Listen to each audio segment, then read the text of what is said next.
Hey folks, we are going to do some Eberron map art today. So give me a second here to check my signal and make sure everything sounds good. I'll go with my spiel. Make sure everything sounds sure. You sound drunk there, Kearney. Stay on point. Let's see. Okay, so let me go through my spiel and then we'll get into a couple hours worth of Eberron cartography. So my name is Phil. Hey, I create role-playing games. I build PDFs. I publish them online. Currently, my attention is focused on Dungeons & Dragons 5th edition. Let's see. There's a slew of different PDFs that I've published online at DMsGuild.com, where you go to publish D&D IP content. It's all 100% free preview, so if you click on any of the preview for any of those books or bundles, then you'll be able to read all of them cover to cover. There's about 150 different illustrations from covers and interior artwork.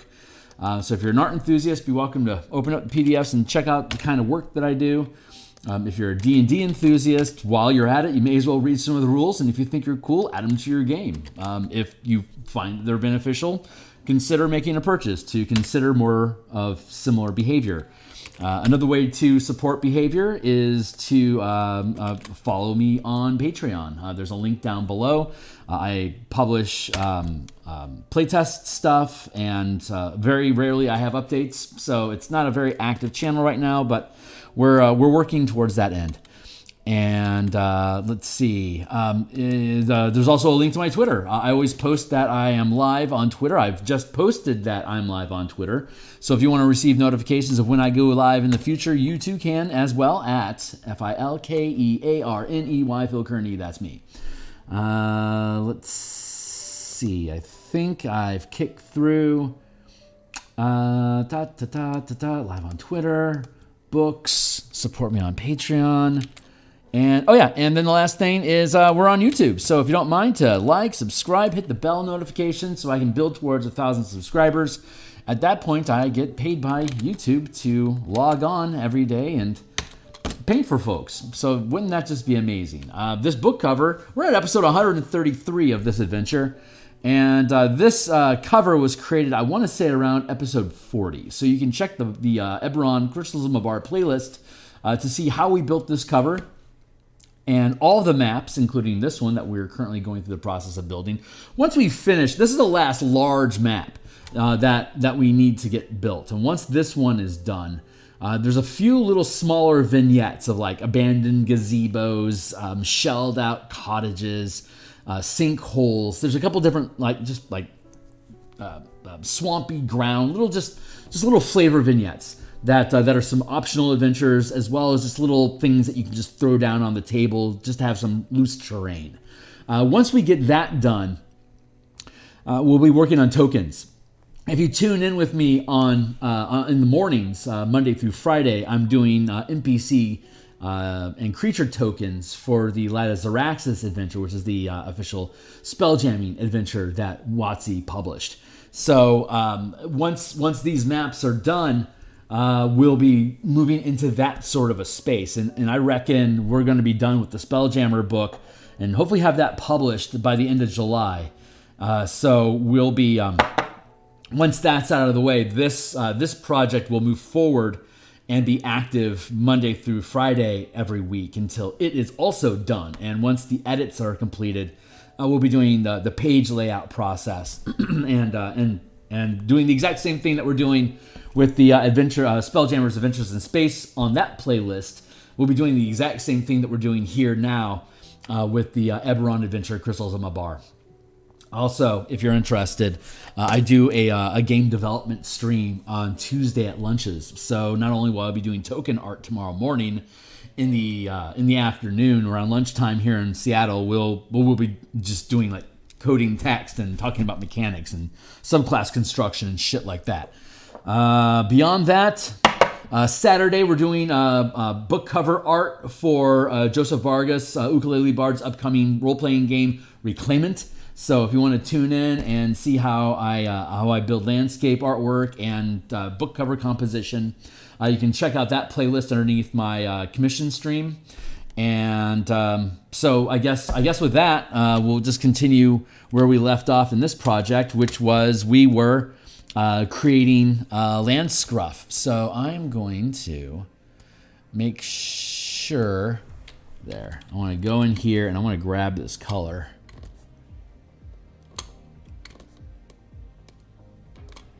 There, make sure I grab it good. And yabba dabba yabba dabba doo, yabba dabba dabba dabba dabba doo. Let's go find another darkly dark color, dark.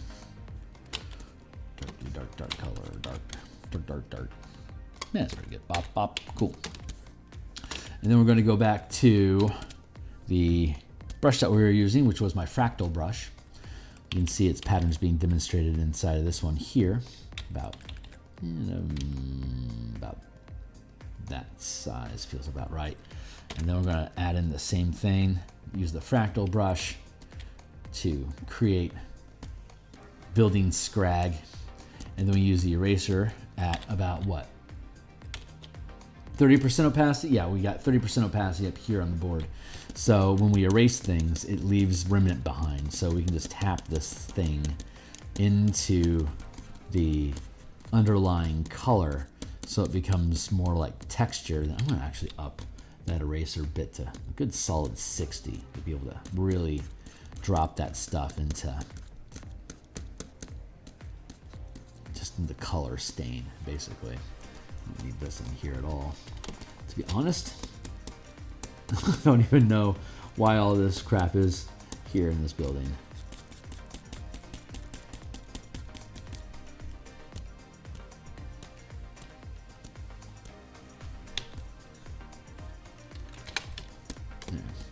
Let's go with some more erasing here.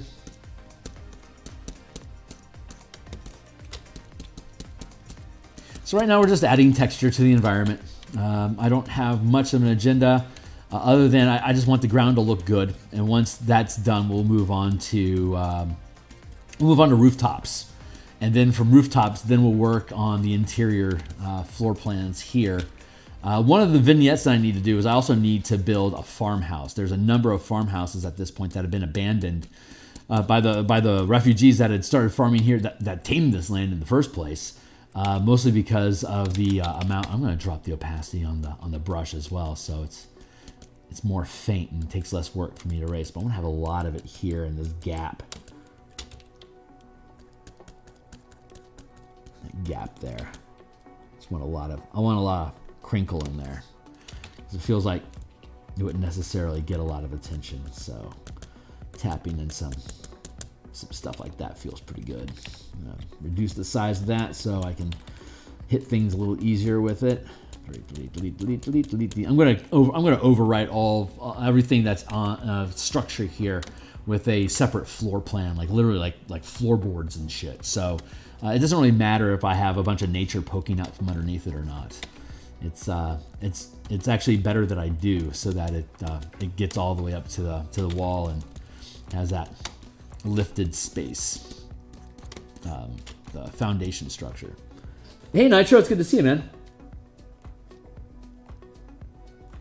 Yeah, exactly. Or if they decide that they want to take up claim, or if you're using the family hook, you can use the farmhouse for being your family's farmhouse specifically, that because now they're dead, you inherit. Or if you wanted, you could have that your family is one of the families that ran away already and abandoned the home, not knowing that you were en route to come visit them to take them up on their offer. By the time you get there, they're already gone. And it's like, where did they go? Well, they could, if you really want to get vengeful, they could be ready for sacrifice.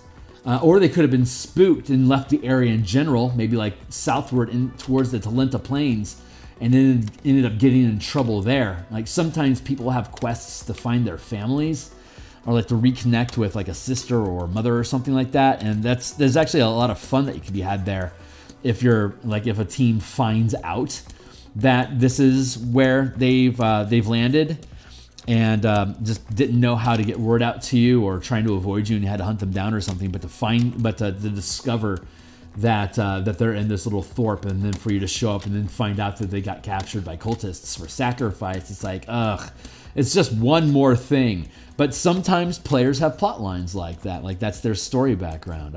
I think I've had 3 of those in my years of DMing. So it is not an insane thought to have that as like a dangling plot hook or a way to integrate this adventure into that kind of a storyline. So for me as a DM, I don't actually do much with people's storyline, like their backgrounds and stuff. Like the way that I put it is like, I think you should have about a sentence worth of background for every level your character gains. And if you want to make it relevant to whatever it is that you guys just did or plan to do, that's fine with me, so that you're continuing to build your character's narrative into the story that you as a team are building, not what you imagined your character was. Like my Beck Me approach to gaming is very much your character is worthless. And you may as well have 1 hit point, and if you die, that's fine, because fuck that guy. But so like walking in with like this long story arc about, you know, how emo you are and like all the tragedies that have befallen you, that's cute and stuff, but like I would rather, me as a DM, focus my attention on like running the world. And if you want to build a character story, why not take the things that you guys have already ran into inside the story that you're right now building and make up reasons for why your character gives a shit about that. Like, we're going into this like, what are we going to do? First thing we're going to do is go into a dungeon. Great, let's go into the dungeon. Okay, if you want to level up, give me a 1-sentence reason why this dungeon is relevant to your character's life. Like, why would he do that? And then, so you do that. And then I could, like, give you, like, a feat, you know, something like that. Or, like, an extra magic item or something. And then, you know, so you dig down to the deeper level of the dungeon. You start noticing a pattern of behavior about the creatures that are down there. It's like, hey, you're about to level up. Give me a reason why, how these creatures are significant to you. And, you know, you can make up a fear about them, or like they attacked the village that you grew up in, so you're now on a mission of vengeance, or blah-de-blah, whatever. But like building that story out of what you've already encountered and kind of like retconning that in now that you've gotten over the trauma of this place and you're taking your rest and you have a chance to do some downtime soul digging, you can connect with the rest of your party about how significant this place is to you. And then you can start projecting what you as players want to see happen through your characters. Like, this is like a 1-sentence, like a forward story, a prediction about where we could see this going or how it would be significant to us if we were to proceed with this. That way you can be giving the DM leads on how you want your character to matter in the world without bogging me down with a bunch of bullshit details that I honestly really don't have time to focus on. So, like, if this was something that we were collaborating on as a performance art for somebody out there in a live studio audience, then I'd be way more on board with it. But I can't guarantee you're going to live through the rest of this session. So it's much better that you build your persona from your memories of what you as a player enjoyed. And if he continues to survive, then that legend continues to grow. It's like, God, he's been around for 7 levels. He has more history than any of us. Like, everyone can then, what we would do when we would do this a lot in 2nd edition, is whoever would survive the longest, we started hinging the story onto. Like, all of us would just like come up with reasons why we would want to rally around that character who just can't fucking die. And then it kind of like built up its own cultist energy inside of our team, where we would want to protect that specific character because we liked the story arc that we had built out of it. And so the team would go through outrageous efforts just to keep that plot point alive. You know, we'd give him plot armor by bleeding for him. That's cool stuff. That's a fun way to play. And like sometimes we'd cycle through a character every freaking session because we would just sacrifice ourselves so hard for where we were trying to take the story. But we didn't. Oh, there's another remnant mark I need to fix.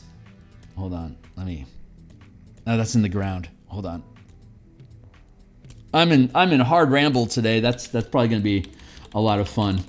But I know I need to catch up in the corner down here. Hold on. let me fix this artifact. Artifacts, again, artifacts are when you look at an illustration and you can tell a brush stroke isn't an intended part of the pattern, color, or texture of the piece. Like that obvious circle, like that has no business existing. So that is an artifact that I have to fix. Otherwise it starts breaking the illusion of the map environment. So up there's another one. Yeah, I'm gonna be scratching on that shit. So hey, what's up, Dreams? For me, backgrounds are all about giving your DM a metaphorical dagger or something to dangle over players' heads. Absolutely. That's good stewardship of your game. That's just being a good player. I don't develop a backstory with an expectation of meaningful complexity. Some people do, though. I'm in a campaign where there's only only one season 1 character. Oh, right on. That's great. But these are different. I mean, these are like different ways of considering how you put together your narrative. You know, like in this format that I'm rambling on about. It's like a badge. You know, having a background at all is a badge. And from the Beckme perspective, like by the time you get to 9th level, if you've survived that long independently, you've probably got a pretty compelling story about like why you would want to start creating your own property, you know? So anyway, that's one way to approach it. But I'm mostly just bagging on burdening me with story arc. You know? Like what it really comes down to is I'm a super lazy DM. And if you can if you can emotionally tie yourself to this story, that'd be great. So I don't know, for whatever that's worth. Whatever that is worth. There is no wrong way to play D&D, but I'm certainly opinionated on how I like to play mine.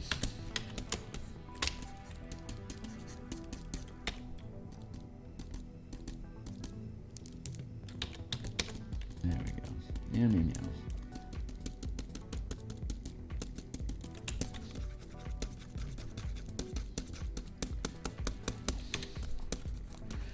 Erase this stuff down real good.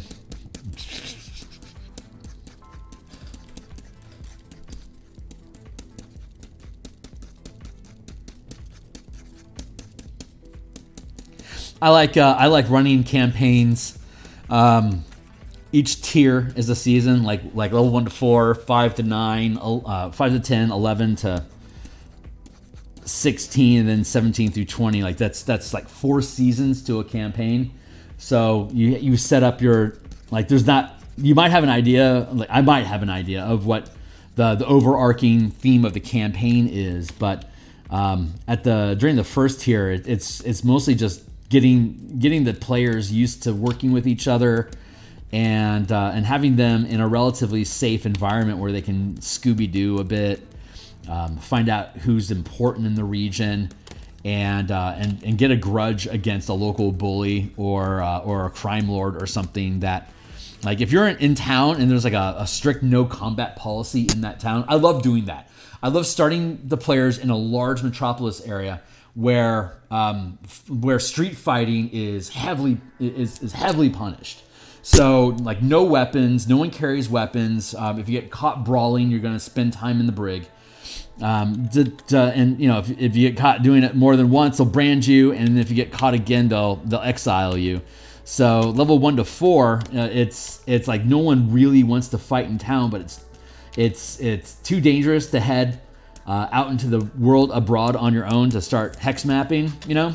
So you stay in town, you find out what's going on, you find out what's hot, you know, what some decent leads would be for taking you out of town by the time you get to 5th level, and build a grudge with a rival organization or villains, so that by the time you do lead out of town, it's like weapons free.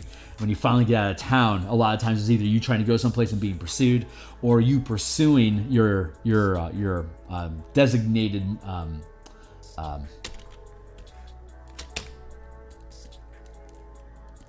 nemesis. Thank you. And that's actually a lot more effective than I would think. Like, it's like, I think players just like having grudges with NPCs because I think they just want to have those, like, those smack talk moments. Like Buffy the Vampire Slayer is so good at villain smack talking. Like anything that's Joss Whedon is just top tier sass. And I think players crave the opportunity to really just be snarky and sassy with somebody where you won't be penalized, or it won't have any kind of, like, where it's actually encouraged so that you can piss off the right people. And I love that stuff. So keeping weapons on safety during low levels, it assures them time that they can get grounded into the campaign a little bit, but it also gives the DM time to get an idea of what kind of rolls do they make, how do they work together. So when you actually do start diving into combat at 5th level, they've got enough hit points on them that they can take mistakes, that you as a DM can ease into the combat, like starting off with like their 5th level, sure, but your first 3 or 4 combats can be under-leveled on purpose. It's like ramping up as you move further and further away from society or civility, as it may be, so that you're not accidentally one-shotting them because you're throwing an intellect devour at them at 1st level or something. It's an opportunity for them to get a feel for things too in a low risk environment. But once you get that calibration together, probably like around 6th level, you've got a good eye on what your team can do, and at that point, I generally just keep a table of like what their average attack roll is, what their bonuses, what their average saves are, what their hit points are, what their high and low damage capacity is, what's their crit capacity, how often can they get advantage or disadvantage on different type of rolls, so that you can have an idea of where, like, how many, like 12 versus 13 versus 18 or 16, like if that's the spread of armor class on your team, you really don't need more than a +5 on anything that's going to attack your team until they have an armor class upgrade. And any time that somebody on your team via class feature or item improves their armor class, you can look at the rest of the team to see if, like, is that armor class 12 guy now being horribly outclassed by that guy that now has an armor class 21 because of magic plate mail. Like, that's too wide of a discrepancy. I, as a DM, I should really drop some sort of magic gear onto that armor class 12 to get them up like around an armor class 15, so that I can only have so like a +5 still has a good modifier to be able to hit anybody on the team. So that's kind of the idea behind that. Like, if you ease your way into combat, if you're not, you have to kind of have you have to have people that are committed to doing a long-term campaign, starting at level 1, curving through level 20, to really get them on board with this slow burn mentality. Because you have to be patient. You really do have to be patient with that. There we go. But it's very, very satisfying. There.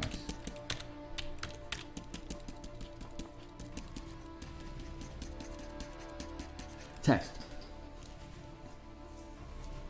I think one other player is on their 2nd character, and everyone else is players on their 3rd. Nice.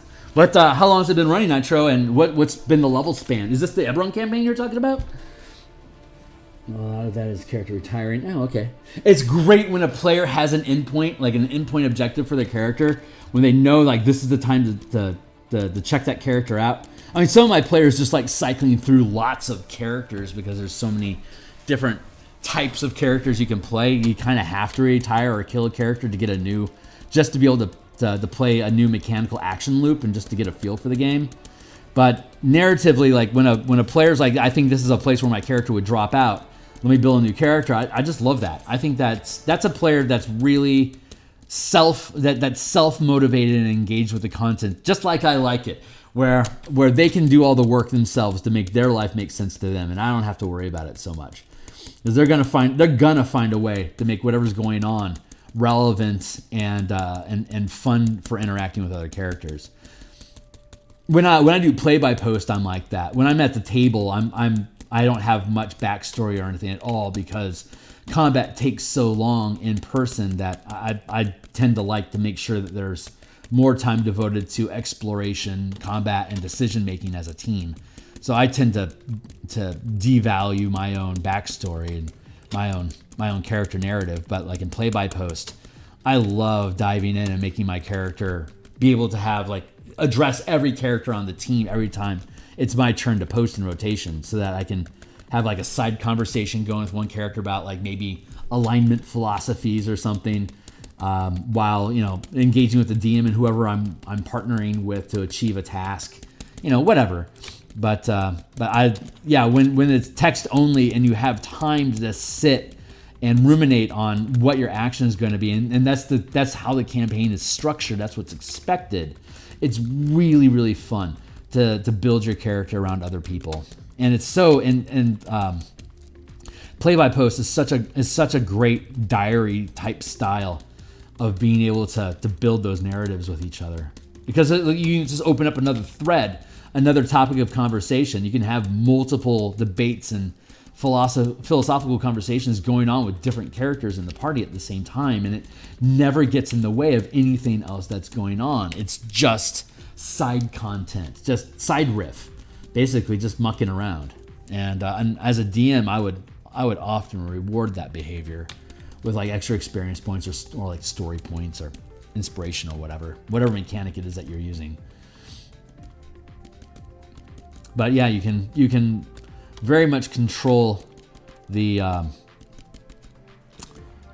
you can control the behavior of the players very easily by rewarding them things, and you can establish what they think is super cool. Like, do you guys like lots of disposable magic items, or do you just want one magic item that you can advance with you, or do you want to be able to replace magic items with better stuff, or instead of loot like that, would you want me to allow you to train additional feats or learn more spells than you normally would be able to, or blah blah blah. They'll generally tell you what they like, and if they're so new to the game that they don't know and they just leave it up to you, that's super fun as a DM to be able to build that path for them. But yeah, so if you know what your players are interested, or how they, or what mechanically they want to do to be able to express their characters, then you can use those as behavioral modifiers. Like, if you guys can build a storyline that has everybody working together for this next 3 or 4 adventures, like good reasons to do so, I will give you an extra magic item at the end of it.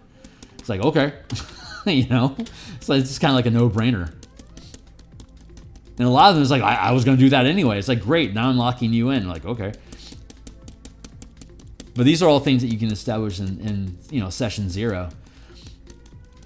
So you can start establishing right away how do you want your campaign to look? How do you want progression to look? What do you want all these things to be? Even like, how much downtime activity do you want to have? Do you want to like the training system? You can't gain a level until you can take a number of short rests equal to the level that you're attempting to gain, and use that downtime as training time. And everyone in the world has to do it. So while you're doing it, NPCs and villains are also going through a recruiting process and a training process for minions. So you don't have, and if you build it episodically over spans of time, the team won't have to feel pressured that, oh, if we don't run out the door right now, the world is going to end on us. And that's the big problem with a lot of Wizard of the Coast stuff, that there's no breathing room in the narrative to just allow you to have a shitload of downtime to do all these optional Jesus, that is the 3rd ice cream truck that has come through our neighborhood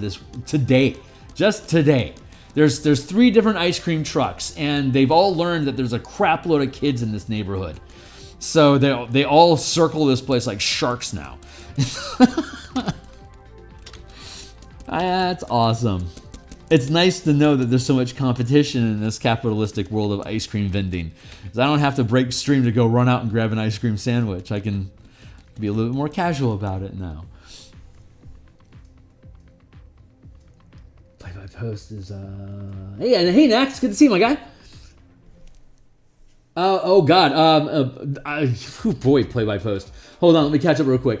In a campaign where Lavina is the only original from the don't curse her. This is your go-to way to play, mostly because of my stutter, but I do love the time you have to think and really dig deep into role-playing. Absolutely, man. That's what's so awesome about role-playing, is that there's no wrong way to play it as long as you get at least 3 people willing to do it.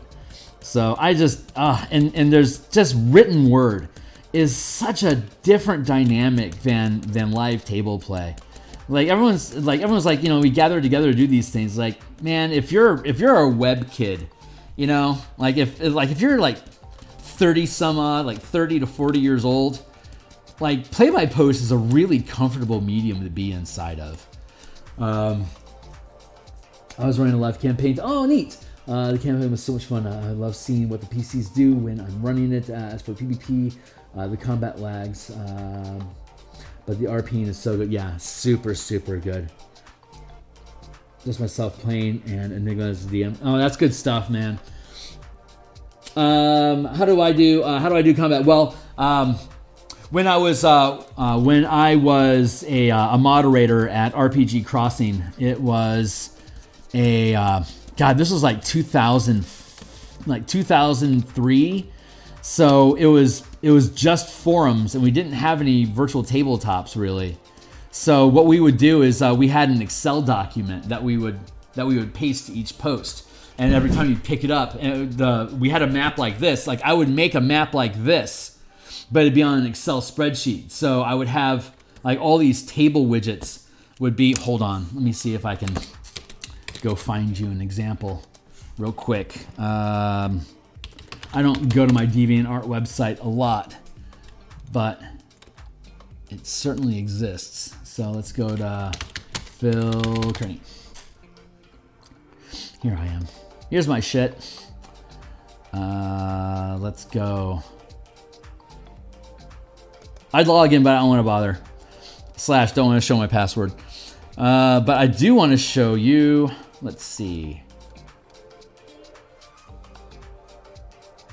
Stupid unicorns. Let's see. Here is it. Graphics, tokens, and maps. There we go.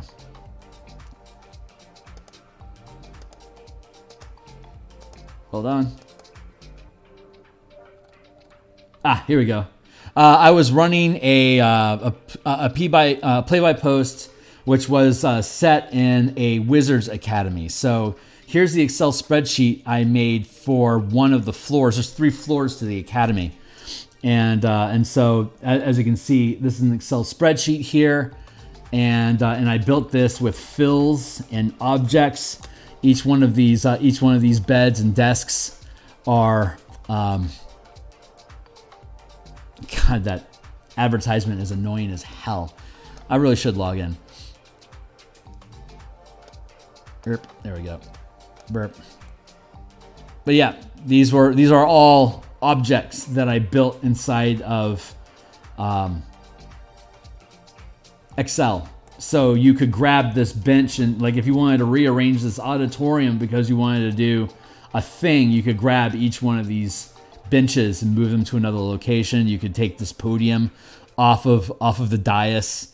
But we were able to maneuver inside of here, and like when demons attacked this place, we were able to go from room to room. So we would just drop arrows. Well, we'd have our icon where it was, and then we'd move to where our new position would be, and then we would just draw an arrow using the arrow tool in Excel to move from position to position. I moved to this square, and I just scoot over like 1, 2, 3, 4, 5, 6. I moved 30 feet, and I'd have my icon here as well at the end of the arrow, and that's my new position. And so we would just pass the document around, updating the sheet with everybody's turn. And when it got back around to me, I would just update the entire world and just process everything where it changed. And then, and then Bob's your uncle. So that is how I used to do Play by Toast. Now I would obviously use a virtual tabletop, but it's honestly been a number of years since I've done PvP. I just don't have the time for it anymore. Ironically, it can eat up a lot more time than a tabletop game because you can spend as much time on it as you want, which means you're going to spend way too much time on it. It's like world building, but for yourself. It's just fucking fun. Anyway, that's yeah. We had a we had a whole chessboard over here. This is fun. This is a fun map. I enjoyed that time. That was great. And so the characters were professors in the academy, and their job was to educate the kids and to protect them from evil. So and all of them had deals with different types of devils to keep different forces at bay, but forcing them to perform potentially unsavory tasks while they're there at the academy, like research something forbidden, or like get somebody to make a commitment to something that they shouldn't. It's like there was extended family. It was fun. It was a lot of fucking fun. Yeah, right on. Yeah, Roll20 is so good. I mean, people crap on it, I guess, but it's easy. It's as easy as I'm sure every other virtual tabletop is. It's just I've just got 7,000 hours of time with it, so I just don't see me going anywhere else anytime soon. It's using Roll20 is just, you know, it's just part of my workflow. It's part of the conversation, scooting tokens around and flipping layers and revealing fogs of war and stuff like that during conversations is just kind of part of the conversation. So it's still hiccups on you, and yelling at the user interface is also just part of the conversation as a DM. But I'm a big Roll20 enthusiast. I'm happy to see that they have updates to their system happening. I think them connecting with Drive-Thru RPG is going to be great for both of them, regardless of where the game wars takes the industry, whatever it becomes. I spy with my eye something that is an artifact, even though it's underneath the structure and shan't be seen. We know it's there, so we must fix it. Oh, hey, you know what? I'm supposed to have a timer set, and yet again, I have not set my timer. It's almost 8 already? Jeebus. All right, well, I got another 80 minutes. I also don't have my water. Hold on, I gotta grab my water. There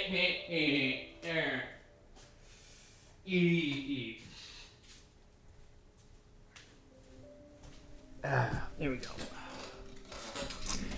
My gal brought this glass over recently. Where'd I go? Here I am. It says, "Show me your kitties." I like that.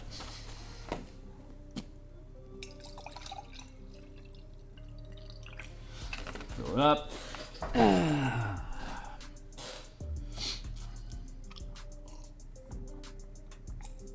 Yeah. Oh yeah, I haven't updated my DA in probably like in 2 years. I don't really, once I stop really doing any advertising for commissions, I just haven't had any big motivation to update my DA stuff. I don't even have a website. Like I have a URL, philkearney.com, but it just goes to my Facebook page right now. I don't do anything to promote myself, which is the worst business decision I can make, but as a hobbyist, it's fantastic. And I've talked a lot about how apprehensive I am to convert this hobby into an actual business when I barely have time to do what I want. So I think as my schedule frees up, God willing, in the future, as I have more time to think about this as a business, I'll actually treat it as a business more. But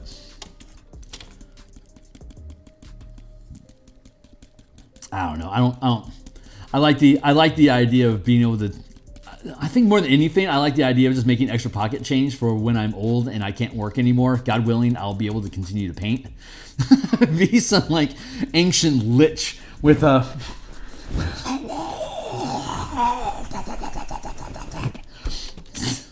tapping images from the grave. Can't work, but I expect to be able to do this. I know there's a logic break in there someplace, but but you can't live like you're afraid of the future. All I can really do is just follow what feels right and trust that it's leading me to where I'm supposed to be. So I treat it like a hobby.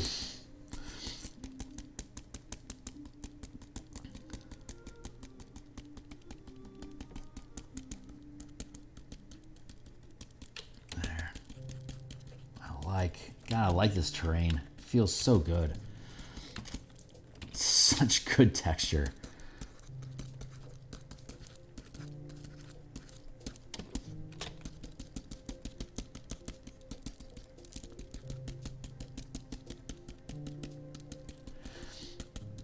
See, when I tap over multiple patterns over each other and then I erase it a little bit to fade into the environment, the areas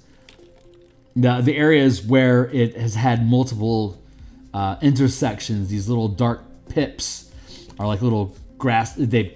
I feel, and hopefully you would agree, they end up looking kind of like, weathered grass clumps, which is the objective that we were going for when I first started talking about this. But it's just a random pattern that I just tap in and then erase. But it's because of the kind of brush that I built. This is that fractal brush that I was talking about that I built. So, and of course it can spin. But it's super fun because it's so random, but it's recurring. So I am convinced that the eye naturally picks up that there is an underlying pattern here. And I think it's that same type, and I think the eye kind of picks up on that when you look across a lawn of grass also. Because the line language remains consistent. That lines are representing the blades of grass, and we know that grass grows in a particular style. So, or like in its own little growth pattern. So plants do that. So we know there's patterns in sprawls of grass or other plants. So I think that recurring language is appropriate for doing ground cover in or foliage environments. It just feels true to me. So I think it ends up making my work look good. Because there's something, it's just like I said, there's just something true about that, and I think it gets expressed well in this style of texturing.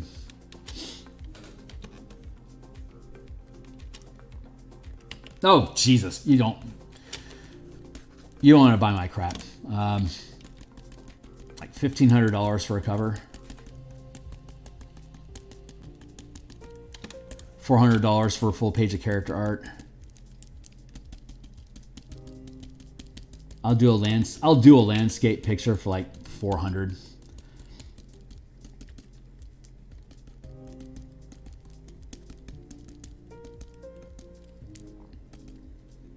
If you check out my live commission playlist, there's a page of me doing character art that was $800. So. Like it's an artificer, a paladin, and a gnomish druid. There's like 60 hours of content on there, and of me building it from scratch to completion. And yeah, that was $800. That was 2 years ago, I guess. But yeah, I'm not actively looking for commissions. Most of them I'll say no to.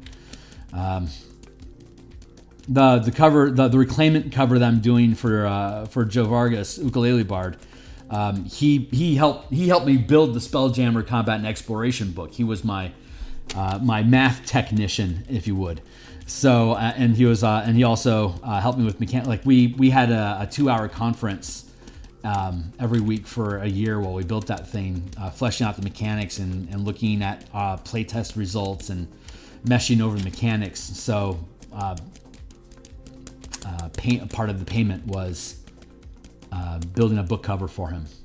So, but as an artist that designs, I have paid for so much. Like before I started doing my own layouts, I used to pay for layouts by doing artwork. I just barter it. I think that's probably the best benefit I've had as an artist in this space to date. Is like I can leverage my skill set to procure other people's skill sets. Like I'll do 2 pages of art for you if you edit this this 60,000 word book. It's like, okay, like a lot of people jump at that. It's just because getting custom art is so difficult.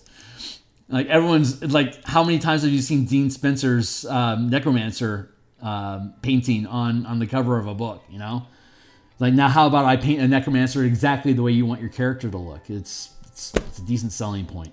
I had to reopen the program because it locked up.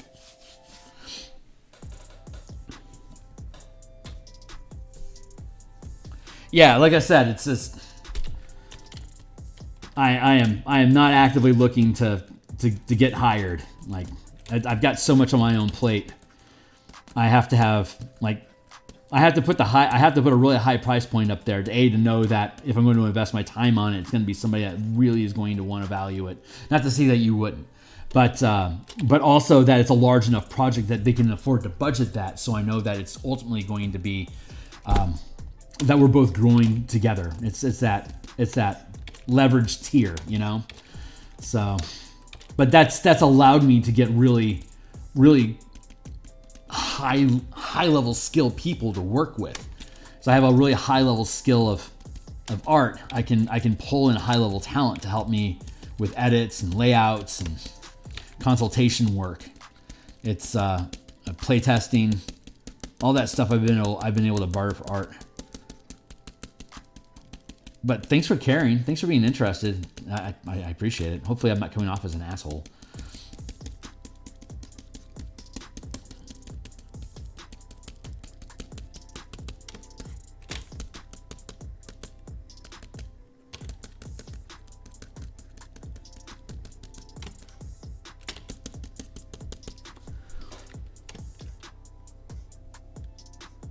Huh.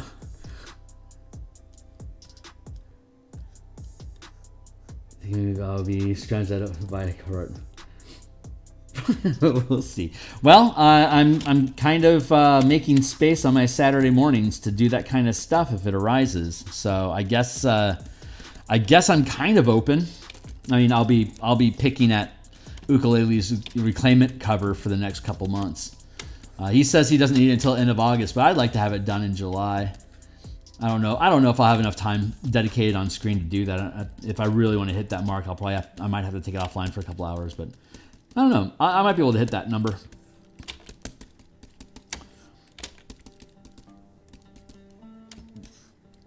Good.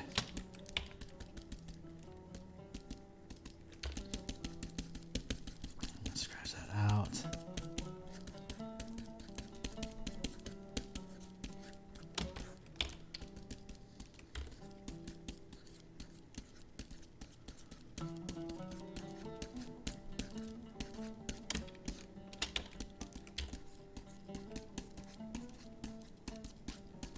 I'm also really big on having creative control of the commissions that I work on. I don't like being told what to do a lot. I like being given money and then trusted to do it right. So I'm a big just a big prima donna snob. Like I said, I'm not going out of my way to find commissions. This is like I don't rely on it at all. So like if what you're proposing grabs my fancy so much, I'm like, yeah, I'm willing to dedicate time to this. It's probably because I want to do it a specific way. But I don't know. I'm just talking out of my ass right now, so I'm gonna stop before I get in trouble.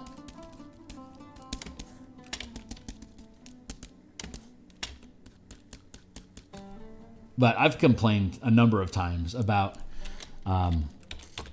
difficulty with demanding clients on a project that I'm just not excited about. This is what drove me away from character commissions in the first place. It's like if I'm not jazzed over what your character is, I'm not gonna wanna. I won't have the emotional capacity to give it the creative power that I'm capable of. You know, like I have to be motivated, excited, and feel like I'm holding myself accountable to the task to really be able to get my best work out. And if I hate your character or I hate your project, then it's best I not mess with it. Otherwise, I'm going to waste everybody's time, you know?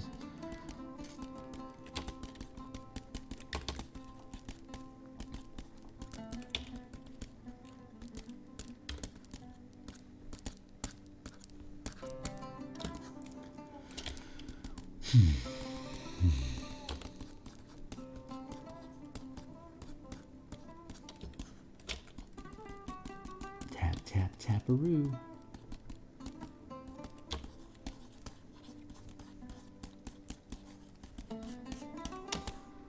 That's feeling pretty. Wow, that feels really good.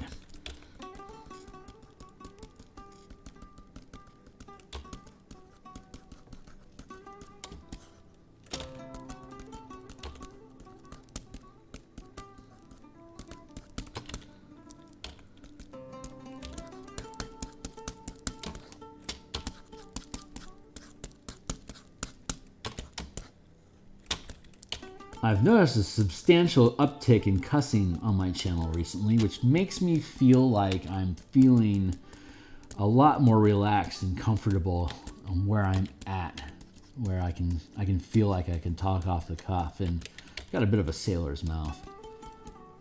So I think that's a good thing ultimately.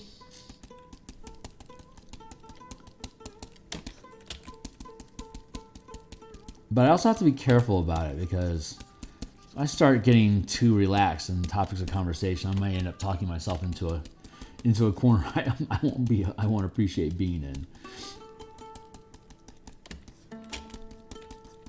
I don't know. I honestly have no idea.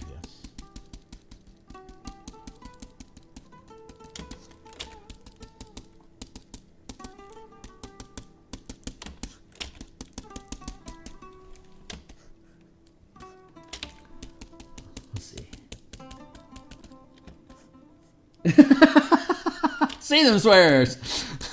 Fuck a doodle.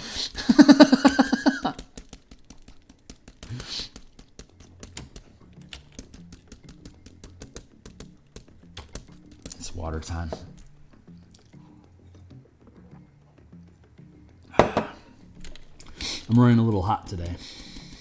I can feel the temperature on me.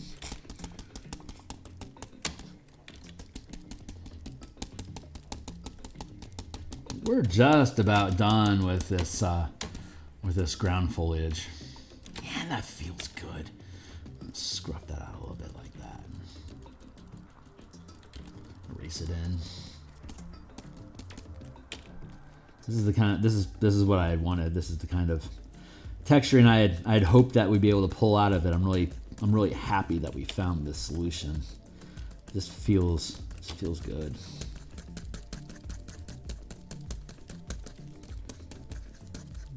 And then when we do the after the zombie attack, we'll be able to do this, but with splatters of blood. So we'll have bloody grass patches instead of just grass patches. That'll be fun. Dead people, they're fun, right?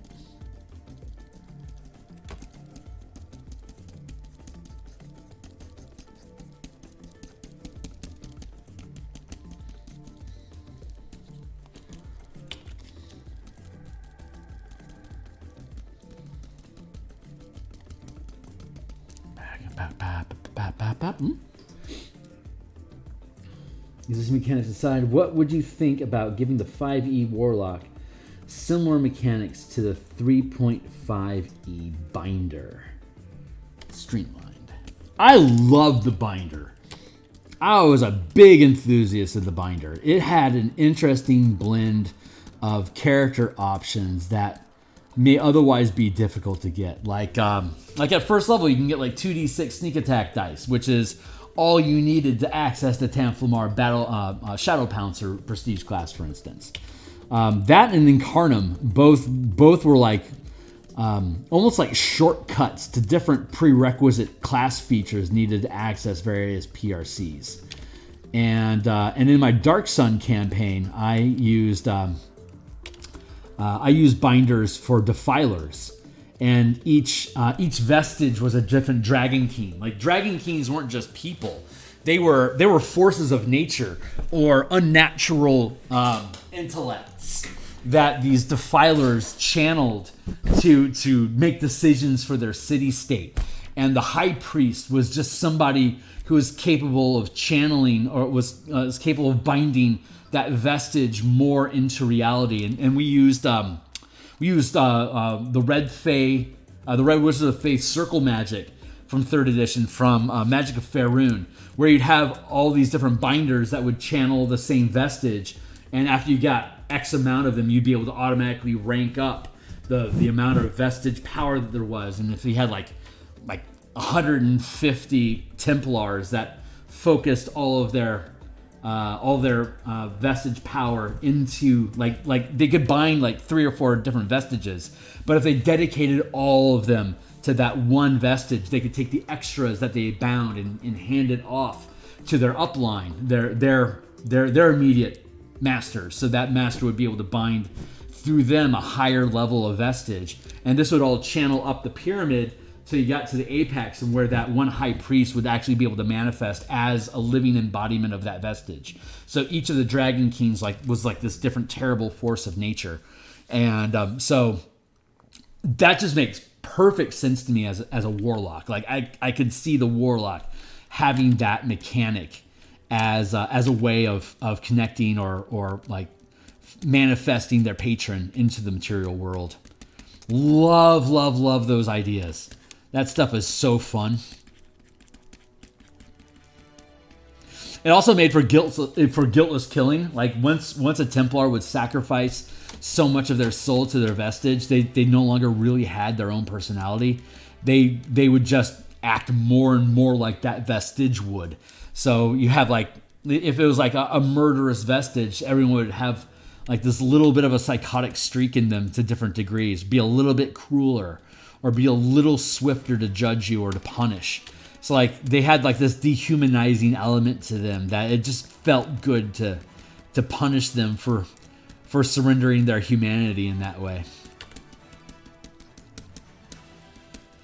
And you can only take it so far as a player, because the goal of the Templar was to lose your own sense of identity and to surrender it over to this overlord, this overfiend, as it were, tentacles and everything, and to surrender to that. So at some point you have to give up. You have to self-retire your character if you get to a certain tier. That has a very second edition vibe to it, which, you know, Dark Sun being second edition, it's cool to be able to kind of have that callback built into it. Like the concept of actively summoning creatures and making bargains and rituals for powers. Oh, yeah. A rocket in one place here might be moved somewhere else after a zombie uses it to smash.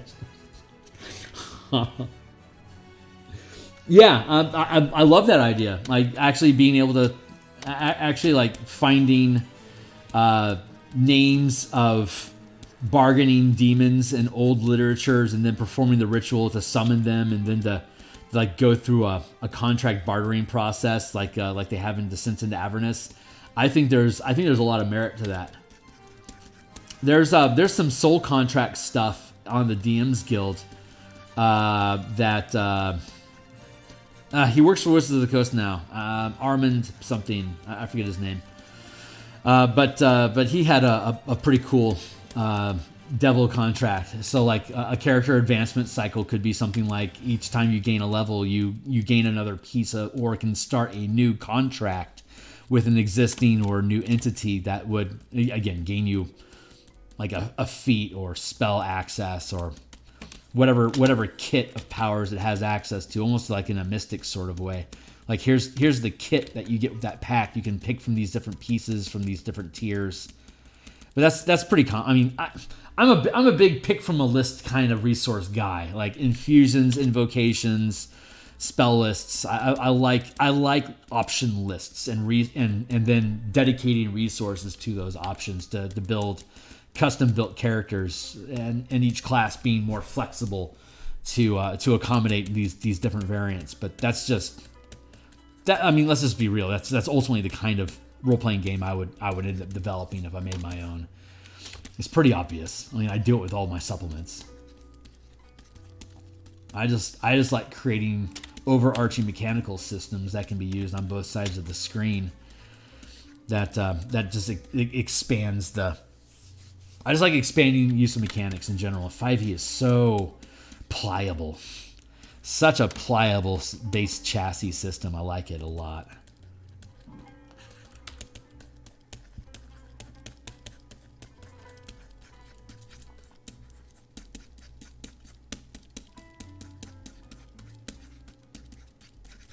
Is it index card RPG? You guys might not know this, but I think it's index card RPG that treats everything like it has hit points. Like if you want to pick a lock, you have to deal so much picking damage to the lock before it'll pop open, or like if you're in a social encounter, you have to deal so much reputation damage before you can win an argument, that sort of thing. I think that's index card RPG, but I am currently really smitten with that idea. just having like such a universal mechanic that can be used in so many different ways. So you only really have one, kind of like how Cypher system has basically like one resolution mechanic that you have to worry about, and it's universal throughout pretty much throughout the entire game. That succeed a task by dealing enough skill damage to the target just is such a wonderfully intuitive concept. I am somewhat compelled to try exploring that space with some of my ideas, but I'd have to really become a lot more familiar with that mechanical system just to know what's already been put out there. I don't like duplicating other people's work. That kind of pisses me off. Like if you're if your idea only has like 1 or 2 changes from something else, it's kind of like what exactly it is. Why would I be spending the same amount of money for maybe 1 or 2 different ideas?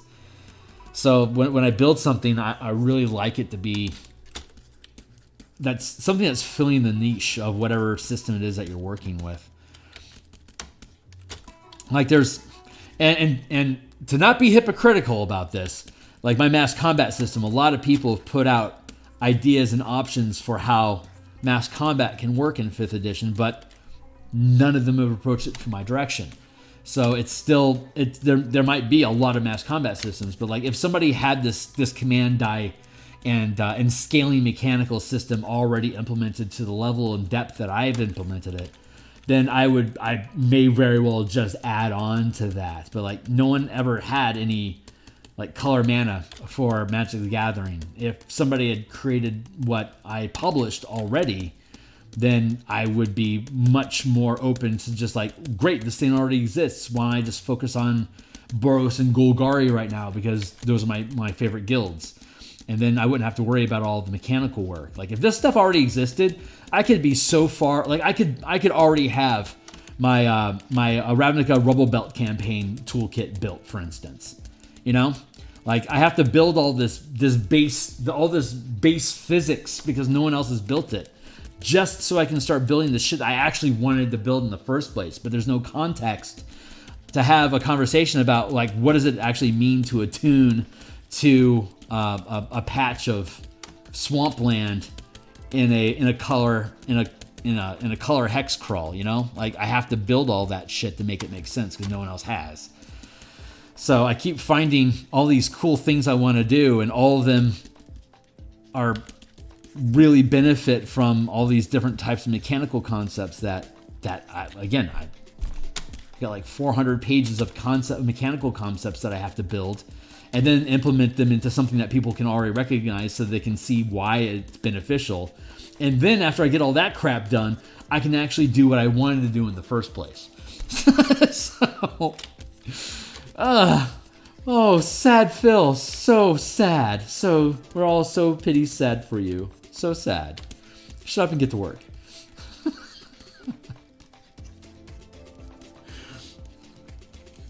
But yeah, there's so many different ways to build role-playing games. It's amazing. It is just amazing. I'm just still smitten with the 5e D20 system. But when I move on to it, I may well end up in Beckme space, like into the odd Knave 2 sort of space, or move into the index card RPG space, or God, maybe Mercurge. Who knows? Who knows where I'm going to end up?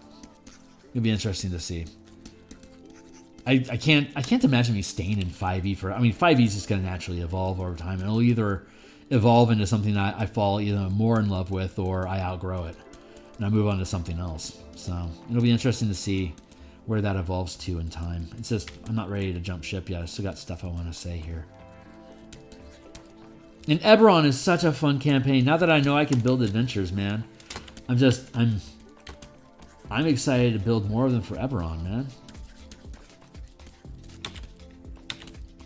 Almost there. Almost there.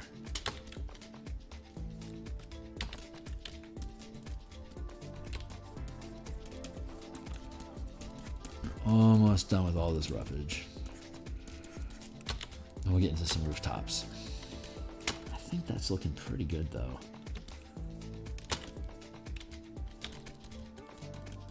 this out a bit.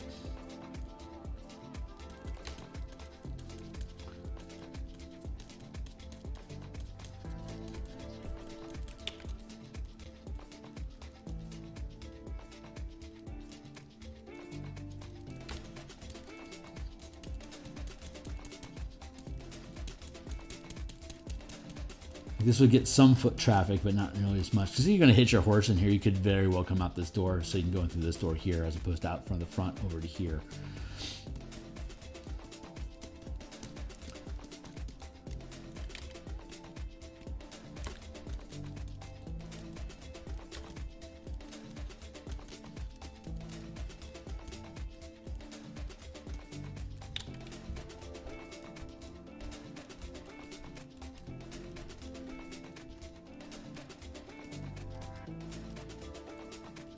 Foot traffic, man. That's where it's at. That's what it's all about, man. It's all about foot traffic. It always has been.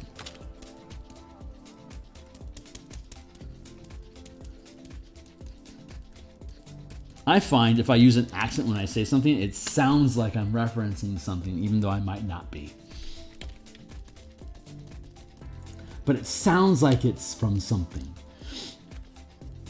That's a way to subtly add weight and authority to the things that I say.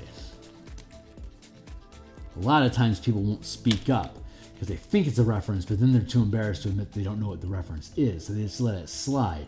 And that just naturally gives me advantage in the conversation because it sounds like I'm more up on my nerdiness than they are, but in all reality, I'm just bullshitting.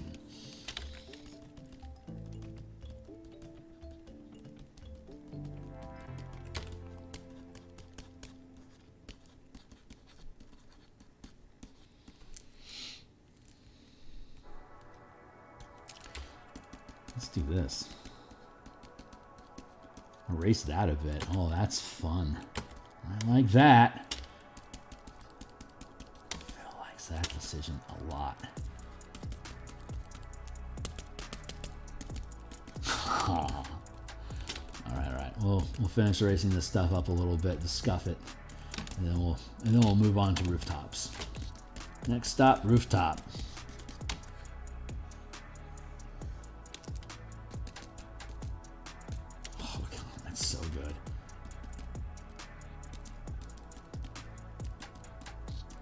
So fucking good. Look at that.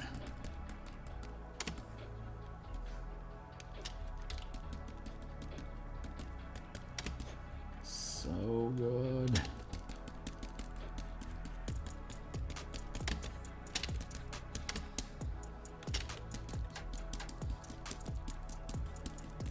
Oh.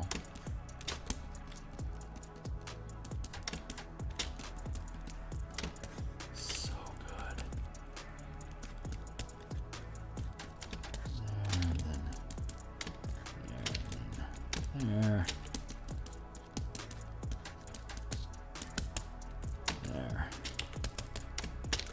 Oh man, I'm really happy with this. Freaking dope.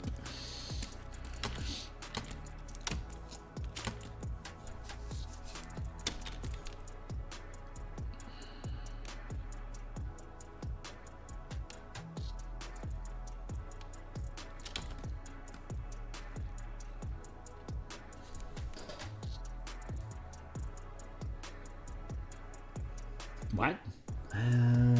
Hold on. I think Pathfinder subsystem mechanic does this really well.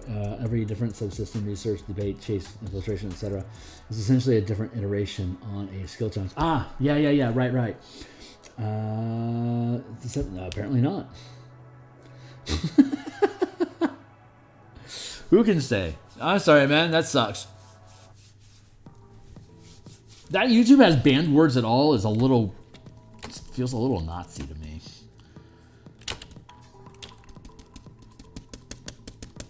We used to bag on grammar Nazis. How about banning entire words? Jeez, McCrow, man. I can see you being cranky about me not spelling it correctly, but speaking it? It's not like it's fucking Voldemort, man. It's just the English language. Anyway, whatever. I'll save my indignation for my 30s. Thank you.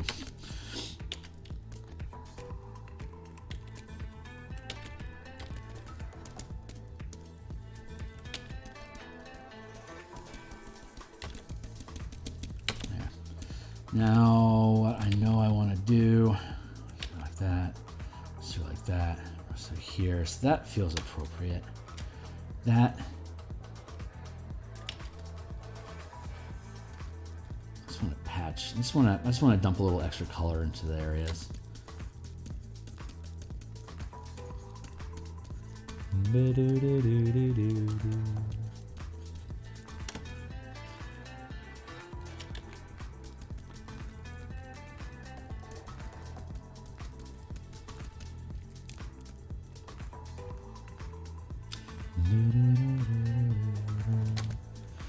Erase a lot of that.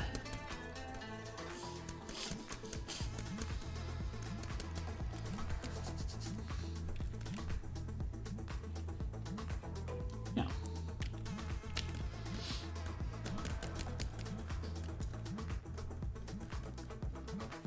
Oh, okay. I'll check it out.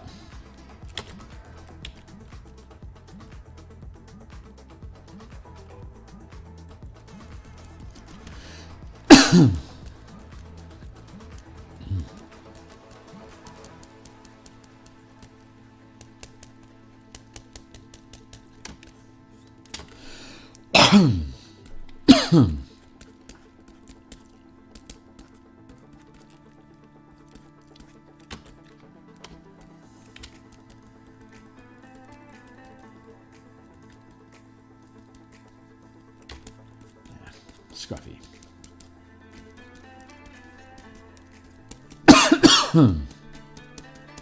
Ahem. I got some sort of something going on.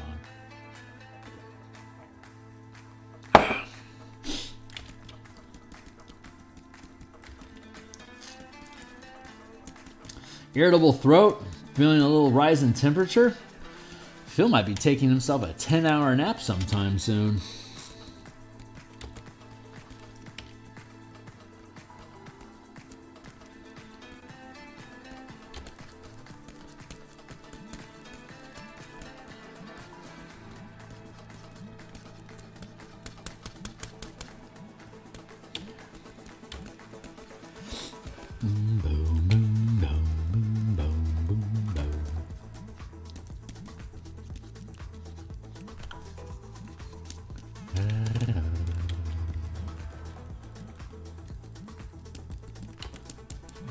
I know I said I was going to move on to the next thing, but I just love mincing on texture details. It is just super fun. Super fun. Just a pen scratch at a page.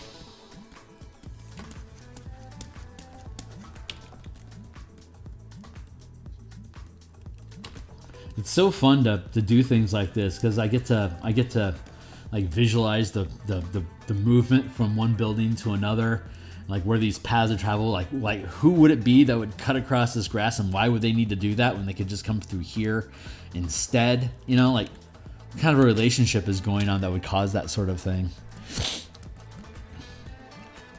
It's fun. It's fun thinking about that kind of crap because I play D&D.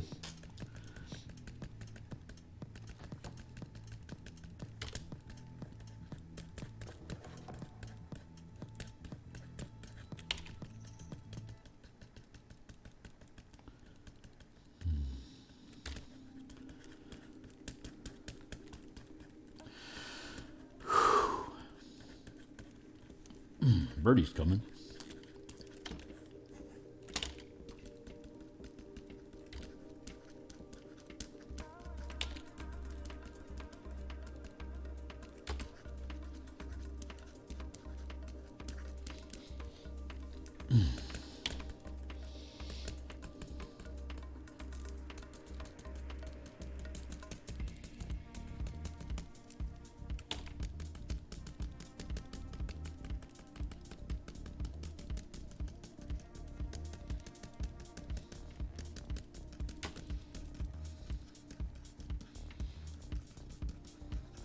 Okay, I think there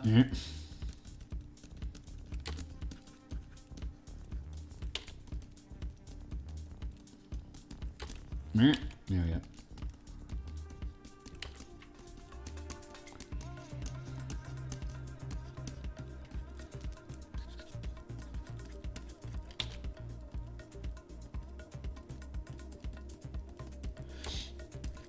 when we originally were conceiving this adventure, we were thinking about having the manifest zone poison the water table underneath the village, so that and that it rotted away the natural stone. Like water seeps through and flows through porous rock. It's not like there's like big tunnels that there's rivers flowing through. It's just naturally saturating through like this loose gravel that gets compacted, but there's still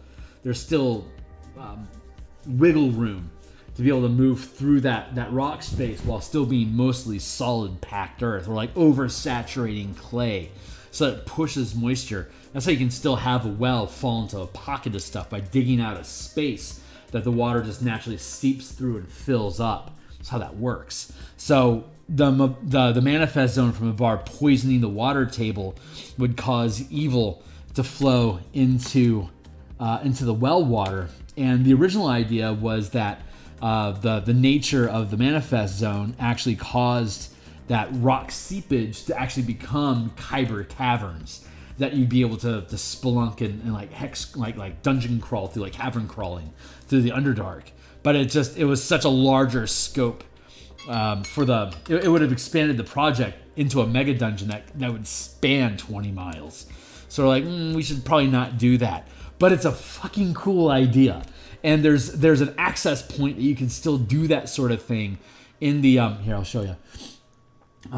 In the Act 3. I want Act 3, thank you. In the underground map that we had built.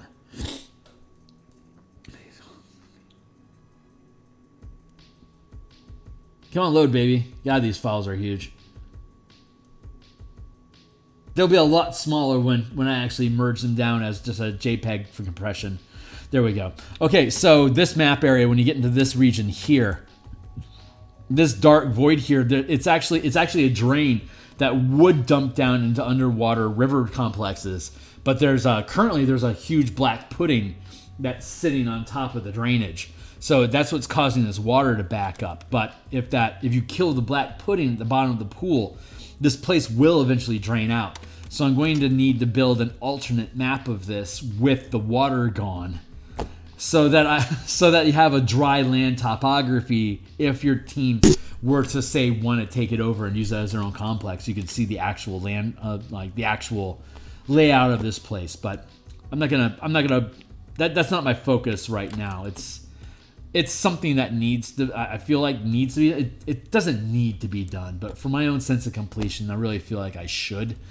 I might actually do that after it publishes and just release it as like an extra map, and then bundle it in with the actual adventure, like as a discount coupon sort of. I like doing that. I like making cheap little products that I can then bundle with the flagship book that the thing is built out of, to drop the cost of the book and build a bundle out of it, like the 5 color mana spell point variant rule core mechanics, then has the Knights and Tricksters book, and has the spell point Warlocks book, and then has the adjacent universal spell points and high magic, which is its own separate small tear out piece. That's like, if you don't want to use color mana at all, here's a quick, easy, simplified block of how spell points can be different than a DMG.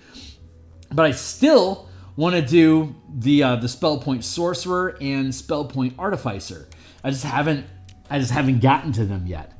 So it's like I was working on the spell point, so I actually have a playlist for the spell point Sorcerer, and it's like 90% done. But then the Spelljammer stuff happened. I'm like, well, let's just sidebar that crap. I guess I could probably, once we got Martial Powers on the front bench, I might just decide to drop spell point Sorcerers into the mid ground and build that out. 6th edition, be damned. But it would be nice. It would be nice to have that, because the spell point Sorcerer is really going to finish out the collection of mechanics. Once Martial Powers is out, that spell point Sorcerer really is just the last piece to really finish the color mana idea. Just in time for them to ditch the edition and switch to 6. But the nice thing is that the spell points don't work with the DMG already. So it's like, I think most of it's going to be just fine. I'll just have to go in and modify class features to, to be color complements to what they decide to do with 6th edition character classes. But I think I'm definitely mincing at this point. Cool, we be done. So let's go ahead and build these into a grass. We'll just call it grass. Whoop, the canopy. Bloop.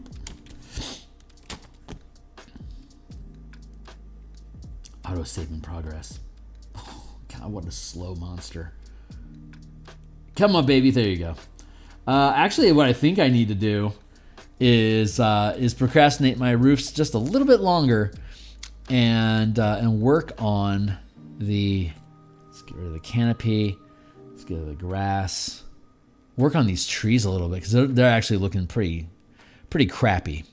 So I think I have an opportunity here to be better than what I've currently done.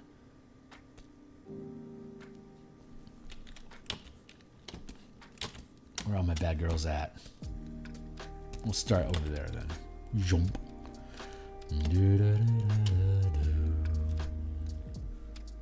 I think that's just pure black, right?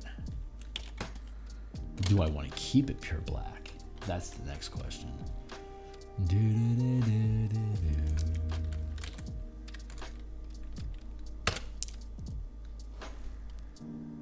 God, I'm blind. Yep, okay, good. So now we'll switch back to our hard round brush. Eraser goes back to hard round brush. I'm gonna make the cloud 100%.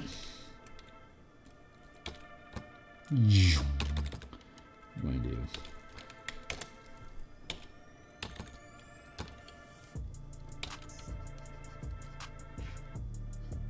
I obviously didn't actually give a damn. Why do you have... Nope.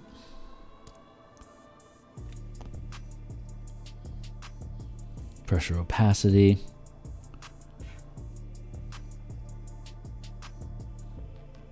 Pressure size. It should be okay. No, yeah, it's got remnant. That's not good. Hold on. That's right. I already built the hard round so that it would. There we go. Fuck you. There.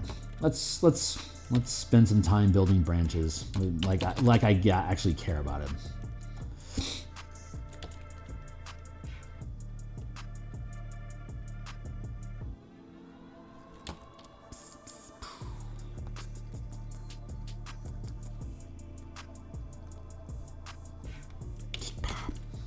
I like this song.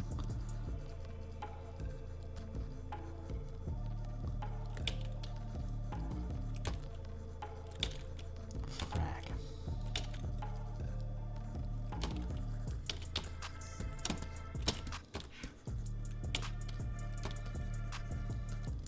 Yeah, I'm not happy with you.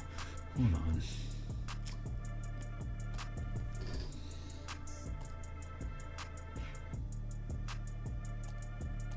We do not need shape dynamics to be on. Smoothing's not a bad idea. Okay, we'll keep that.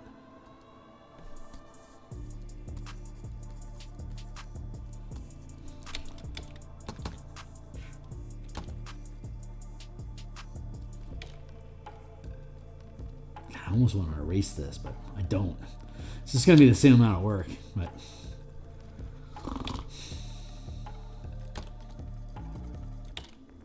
Damn it, I don't know what's going on with this tool that's causing this remnant erasage. It just doesn't make any sense.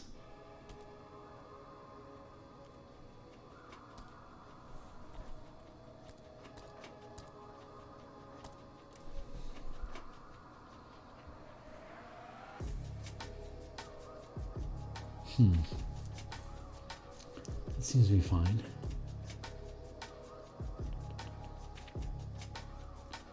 Huh.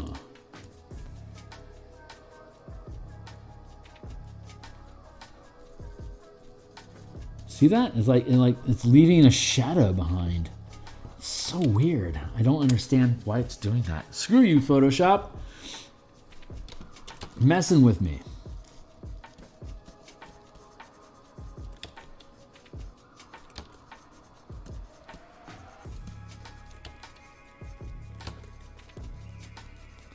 I have to press down harder than I'm used to. It's causing me to... Like, the precision I have requires me to have a certain amount of pressure on my brush at a time. And currently, for some reason, the eraser is forcing me to have a higher amount of pressure to get the same amount of erase than what I'm used to. So my precision is going down because I'm having to push harder. I'm used to like having a really, really light touch. For whatever reason, it is not jiving with that right now. That's weird.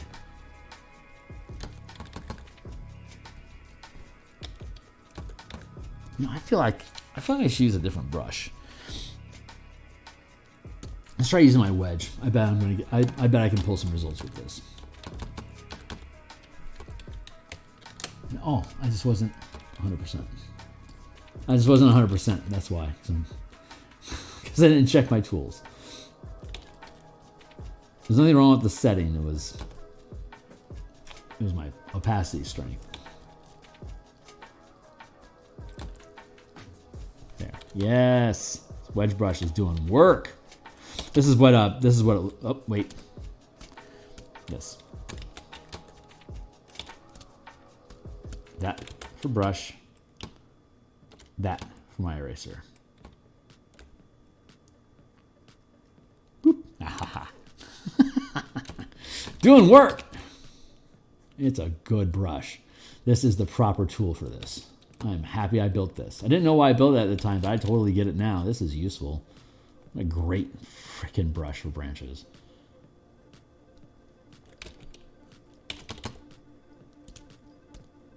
I'm kind of tempted to do that.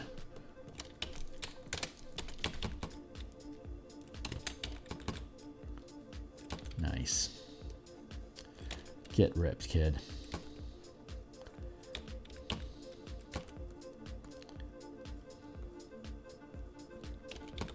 Oh, yeah.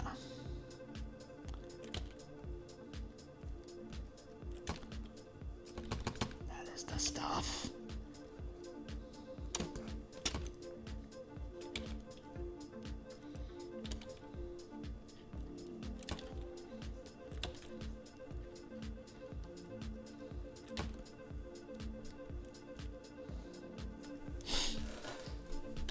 Hey, Hornetico. It's good to see you, my guy. How you doing?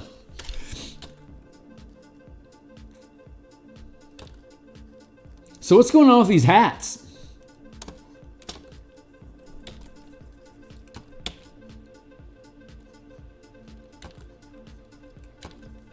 So look at this. How was I supposed to get away with this? That's garbage. Such tripe. Honestly, this whole thing is just kind of dog food. So let's pick it up and move it.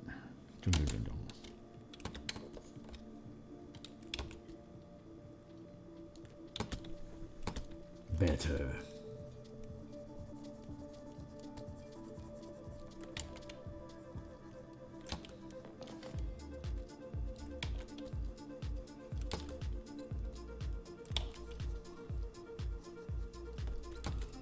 I've been feeling the urge to watch Ninja Scroll again.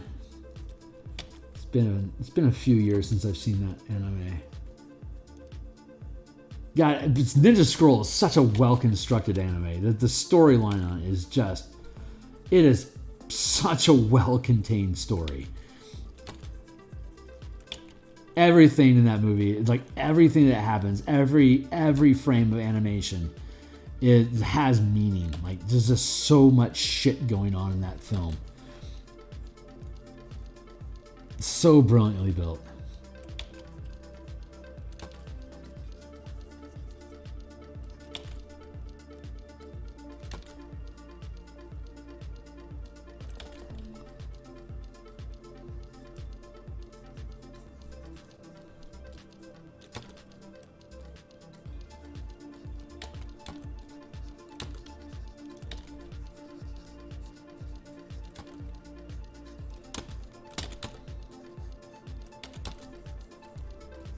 Text. Inspiration for the hats this morning and can't seem to remember what the spark of the idea was. Huh. Okay. Right on, man. I guess it was just a kind of a drive-by idea, huh?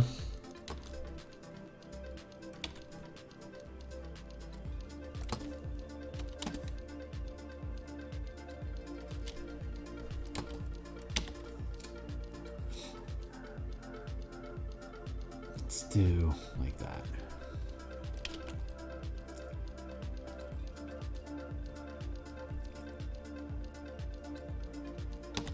Perfect.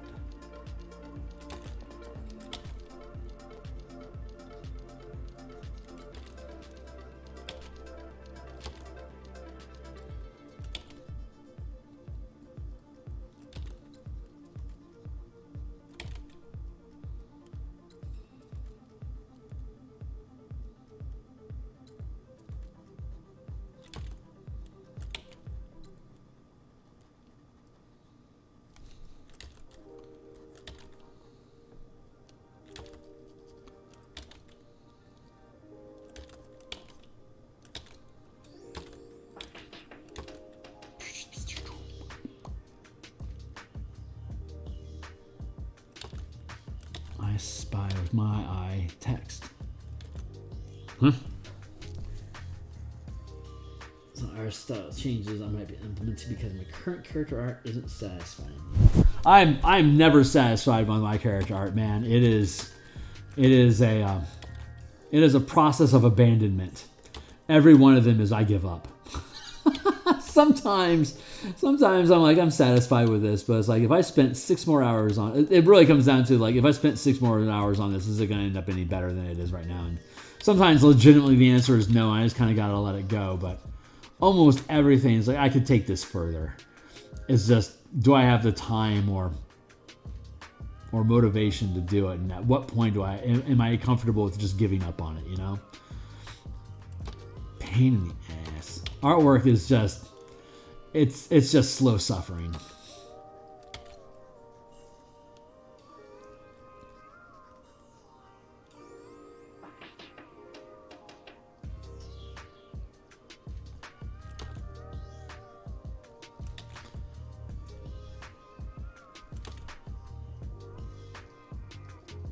I find it infuriating that like when I look at something and it's like I know something is wrong, but it won't jump out at me. So it's like I just can't tell what is wrong with you. Like something is off, and it takes for freaking ever to figure out what it is. And it's like, oh, I gotta completely redo all this freaking work over here because I was a dummy and didn't see this. Like art is so unforgiving like that. Must question reality at all times.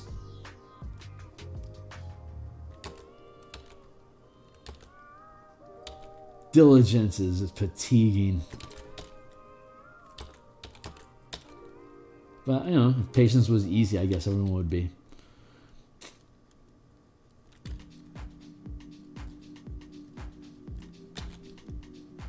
You know, I've just about ran out of interest in this song. God, these trees are going to take forever.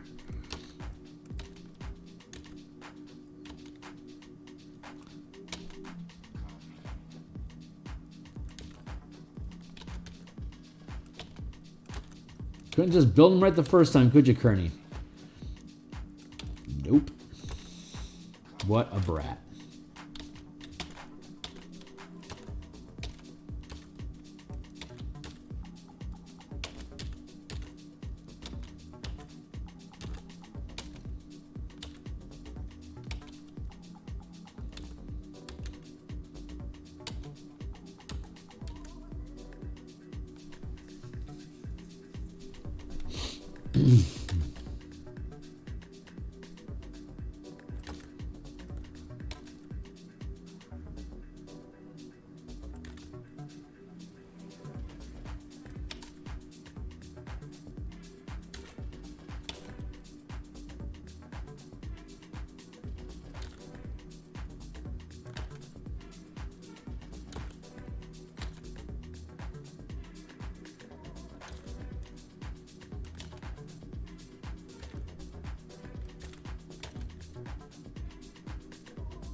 there's something pretty prophetic about the Rick and Morty episode where they were fighting time traveling snakes that realized that they weren't alone in the universe, so they wanted to destroy everything.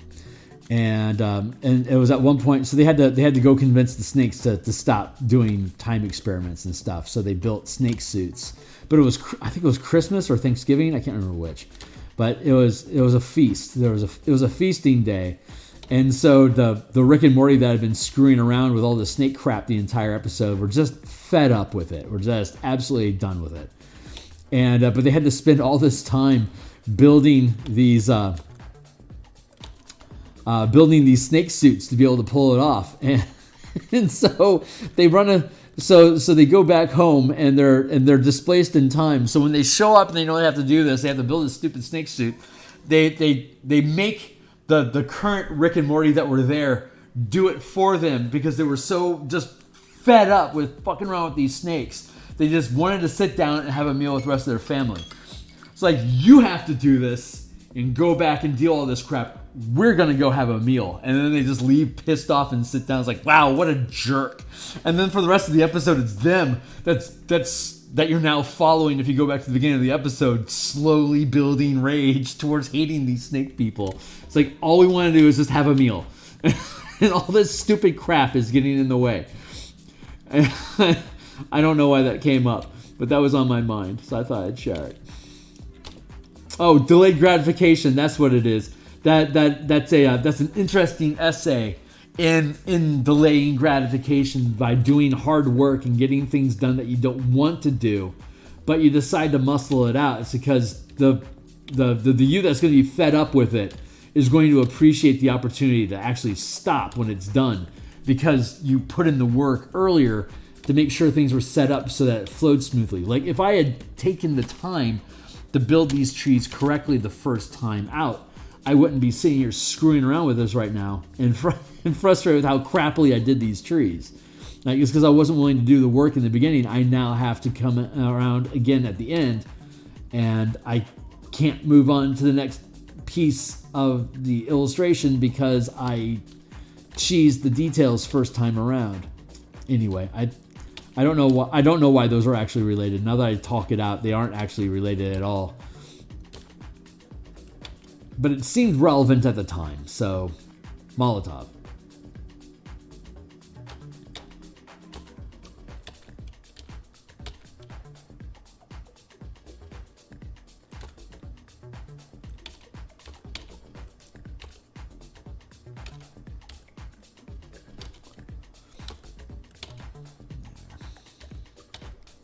I do enjoy the process, though. I will admit. It's fun. It's fun making branches.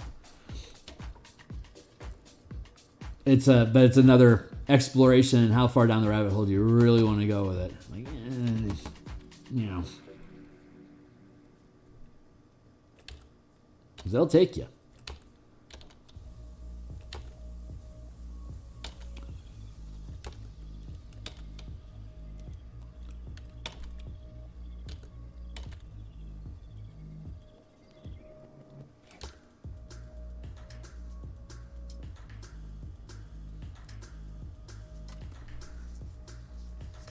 My mess.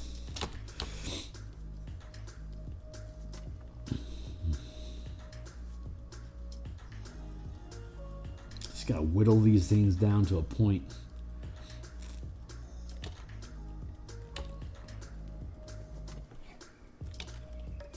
I should really make some stock art trees that I can just cut and paste into these things so I don't have to mess around with it. But I do love making everything, like absolutely everything, custom.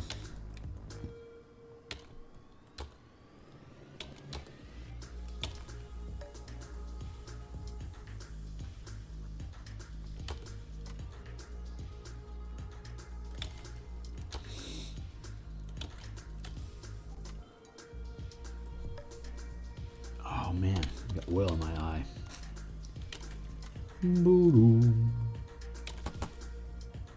There.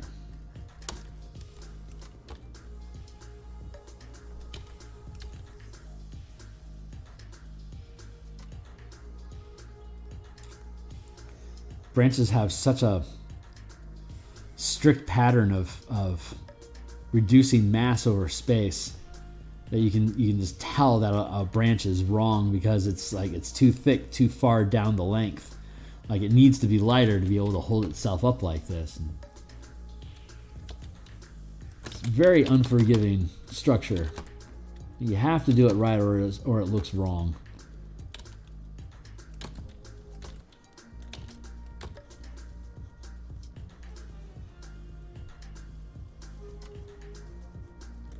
I mean, everything's like that, really. Shut up, Kearney. Stop complaining.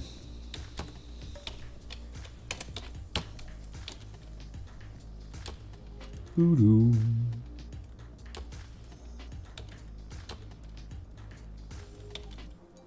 Voodoo.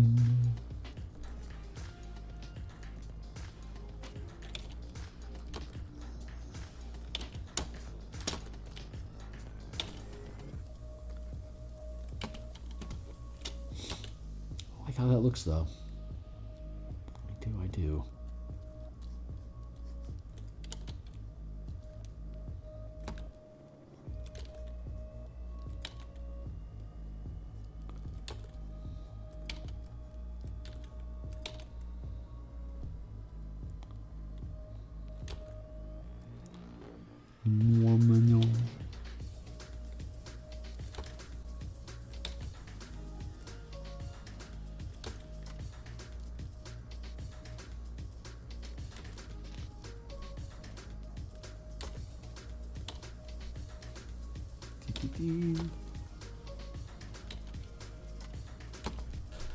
Fun stuff, though. It looks good. When it's done right, it looks really, really good.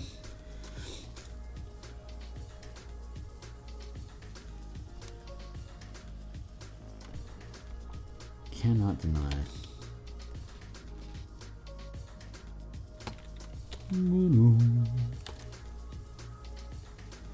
Did?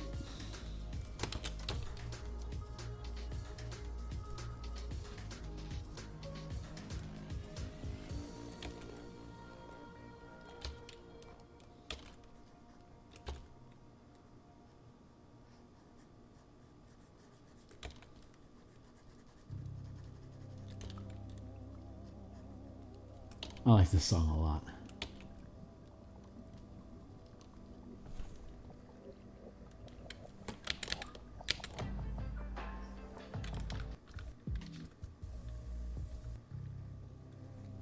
I thought I was pressing the volume button.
Yeah, this is like one of 8 trees. Fuck.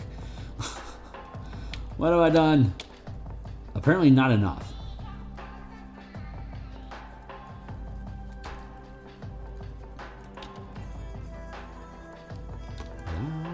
The other.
I swear I am not going to mince over the details of the outline for the foliage. I don't need to. I can feel that I want to. I do not need to. That song is so cool.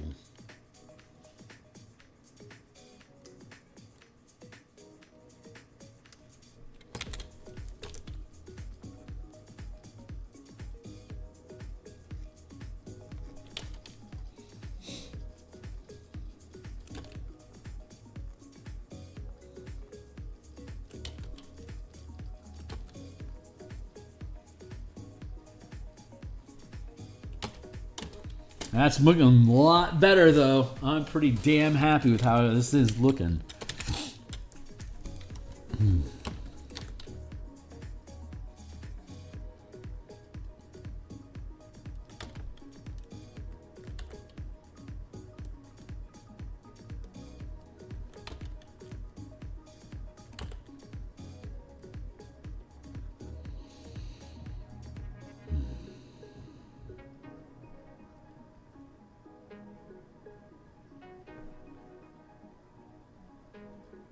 I don't know. Did we decide on what subclass I was going to rebuild in the Martial Powers project tomorrow? I don't think I committed to anything specifically.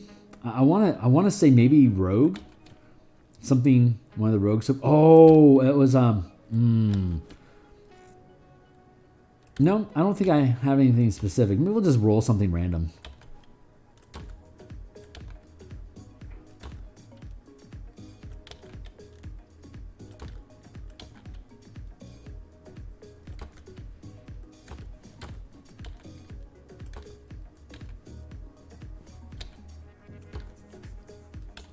I'm really enjoying that project. It'd be cool if it was published, but you know, I mean, I got way too many way too many irons in the fire to expect that. I certainly don't mind the slow burn because you can't spend too much time looking at new mechanics. You can afford to just mince on the details and let it naturally shed off the things that will ultimately not work and let it create some space to find new ideas.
Pleased.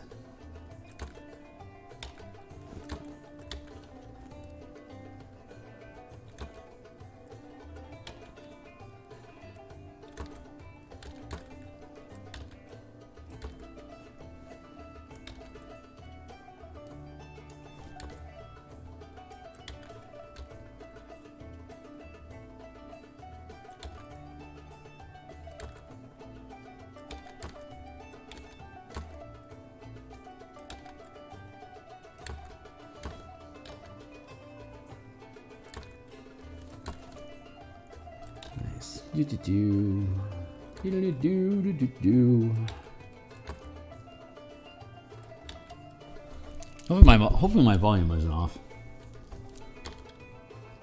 Like out of tune. I know I bumped up the volume for that song, and hopefully I reset it properly.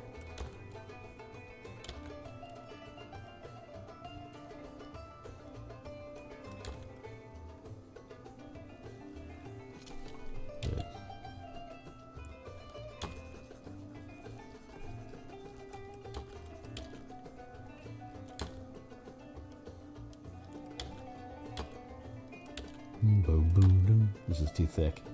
There.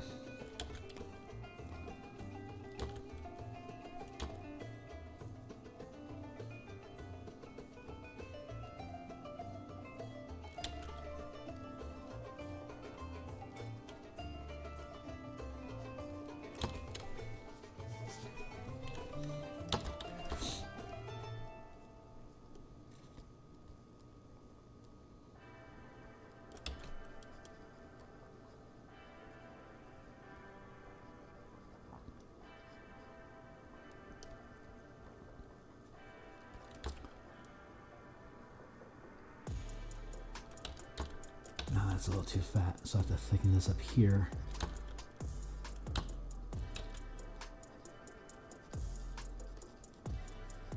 Like branches have such an organic flow about them. Like the way that it's just really just an interesting growth pattern.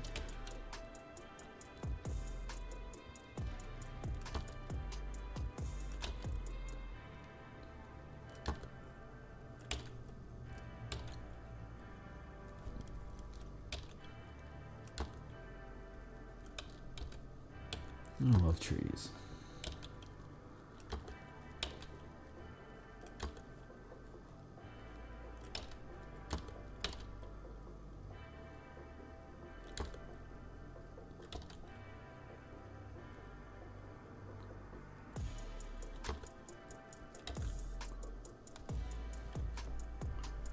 Good. This is a little overdeveloped. I'll thin that down a little bit.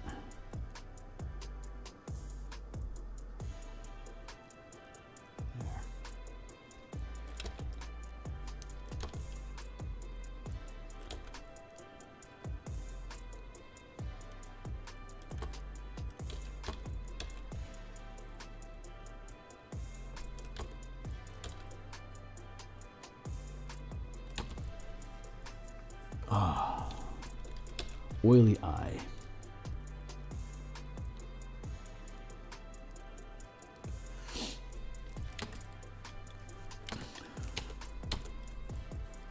Nice. Definitely worth the effort. Very happy. I mean, this is another thing that you can just spend countless hours for needless detail.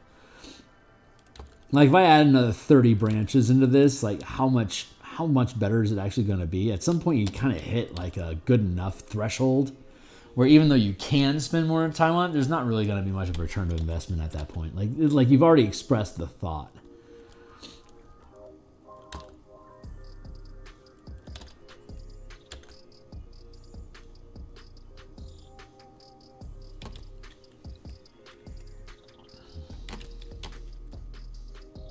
But it's worth putting in the detail until it tells you that you're done, you know?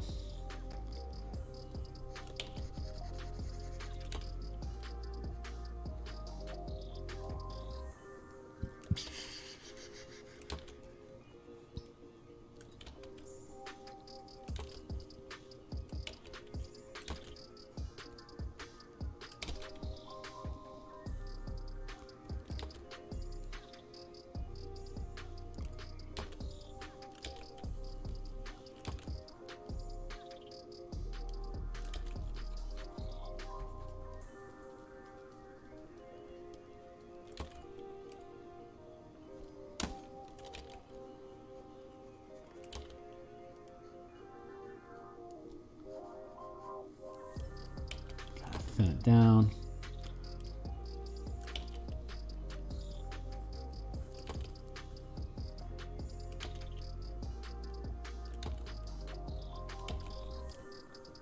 I'm sure there's a branch ratio metric that's like you only have so much mass at such level of thickness depending on like how many feet away from the trunk a branch hangs. You know, I'm sure they probably each have like their own like tensile strength as well.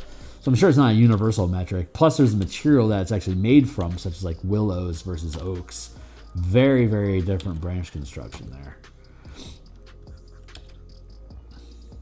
But there's probably some sort of like golden ratio metric that causes the reduction of a branch a limb into a branch, you know.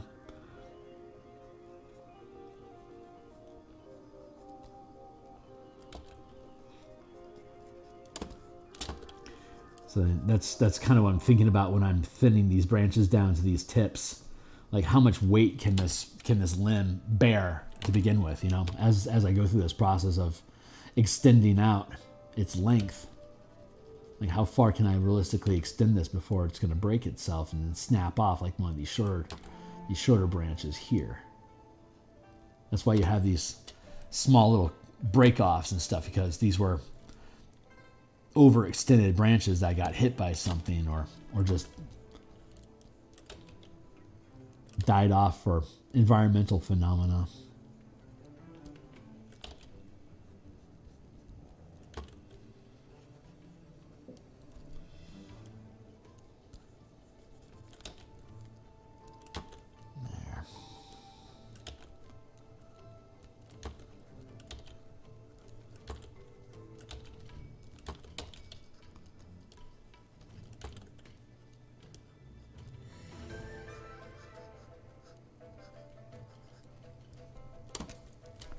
Painting in particular, it's amazing what a great art it is for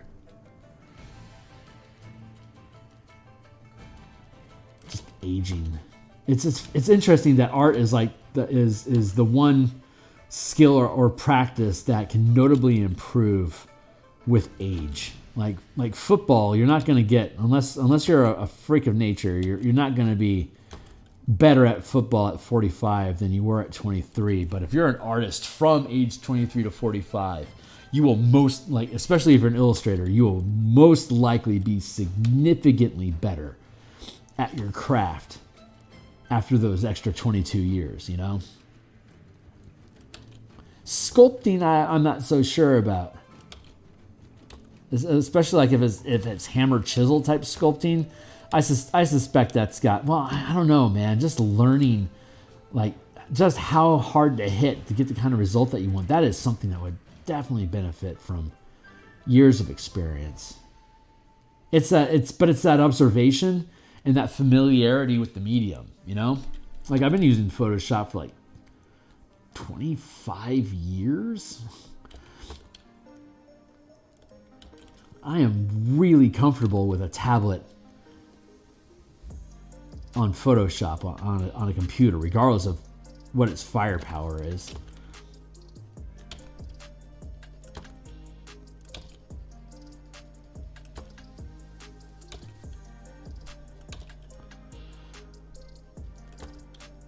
But art is a God, what's the words I want to use? A high value skill that benefits with experience. Like I said, like as opposed to like athletics, for instance, and can pay well if you get into that higher echelon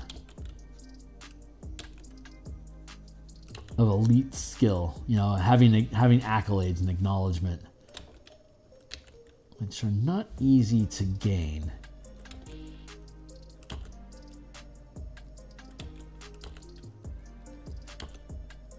But like even a comedian can like fall out of language, you know? Like you have a different audience that you speak to at different generations. And depending on what your style of comedy is, you know? But like symphonies, like music is, depending on the type of music, also has an age-based genre. But like classical art, it's always good. It's one of the best ways that older generations can connect with a younger generation and still be able to speak the same language and have the same level of relevance. And it's just interesting that as I've aged, it's my ability just to notice things more, just reoccurring patterns, or like, oh, this is just because I've had that much more time to process the information to be able to pick up on what is it exactly that I'm actually seeing here, or what's the subtlety of light, or I don't have any specific examples on mind, but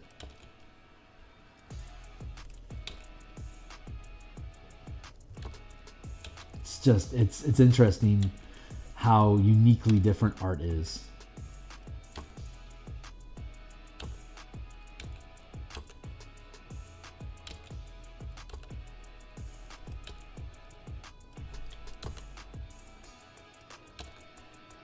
Like when I was a kid, like in my teens, and I knew that I just started creating fantasy illustrations, drawings more than anything else. But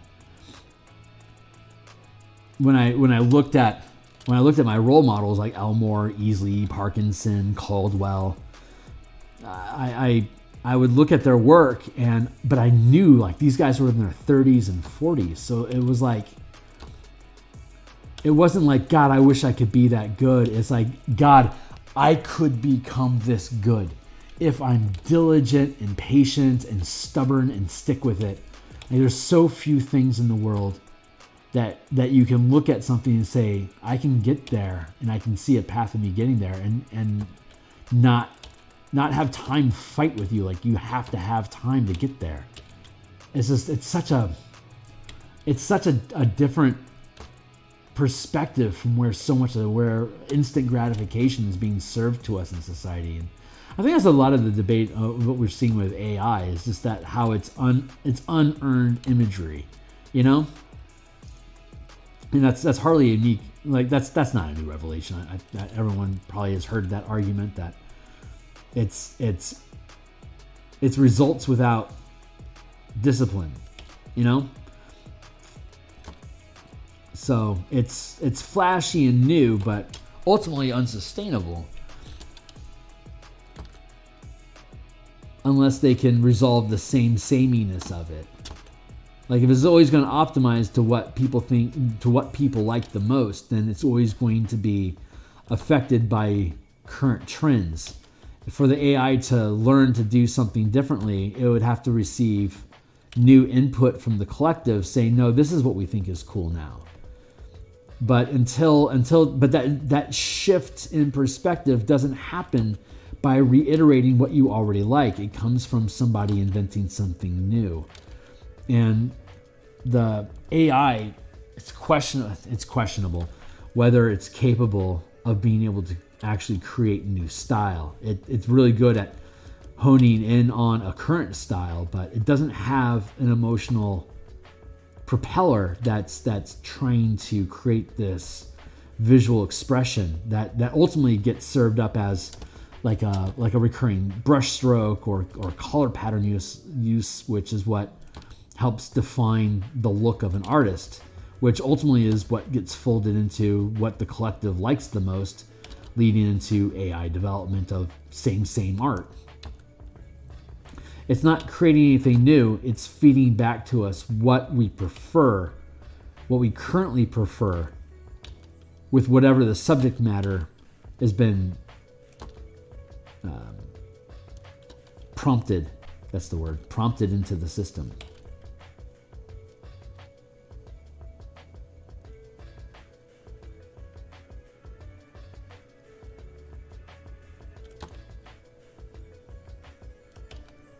I don't know if that makes any sense or not, but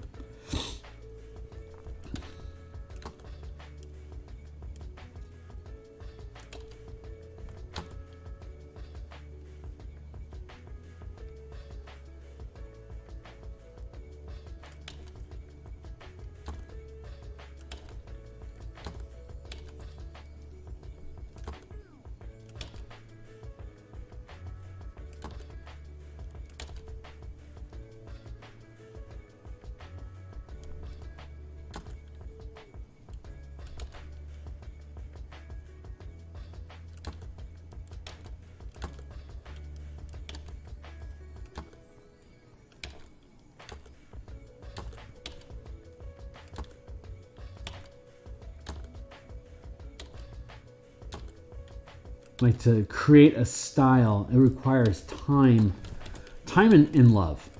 You can't, like anyone, like RPGs, for instance, anyone that's built a system that's like, say, more than 4 pages, you're having to self-reference the information inside that document to have a complete piece. And sometimes it can take weeks or months to be able to find the right way to express an idea that you want.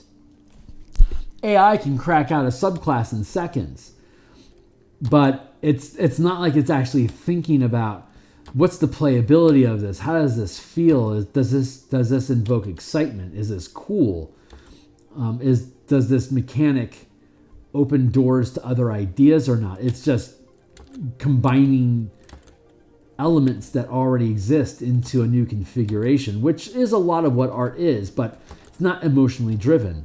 It's just feeding out an algorithm of this is what's popular right now, and here's another riff off of that popularity. It's not like I am craving to express myself visually in this manner. And like if you know who Matthias Snig is, he is an amazing artist. And all of his work is built out of like super high contrast, really punchy highlights and dark shadows with this almost like finger painted, smeary sort of oiliness to his artwork. And it's like that, but he's developed that style, and that it has a, like when you look at it, it has a grungy feeling to it. But he developed that over time through his own experiences as a person that manifested into that art. You couldn't ask AI to do something like that. At best, what you could do is say like make a unicorn in the style of Matthias Snig, but the AI can't understand the emotional process that went along to develop that style in the first place. It might be able to mimic it, but it wouldn't be able to. I don't think you. God, it would. I feel like it would have to be truly sentient technology to be able to say create an art style that has a uniqueness to your experiences. You know, like what would that even mean to a program? It doesn't have experiences until it can have self-reflection on what experiences it's had.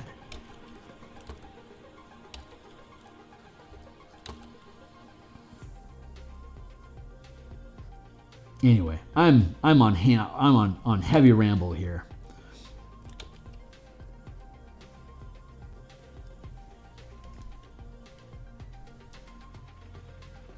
Oh man, don't hurt yourself over it, dude. Sometimes I have completely inefficient days where I just stare at a block of text, just trying to figure out how am I supposed to move that stupid thing around to fit on a page properly. It's you have to log in the experience time for you to be able to make the move.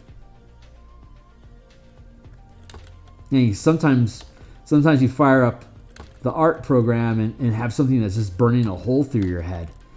But for every day that you have where you are just, when an illustration is absolutely trying to hammer its way out of your skull, there's going to be a day where you have to just sit and ruminate on the idea of what it is that you hope to achieve. And you have to love both of them equally.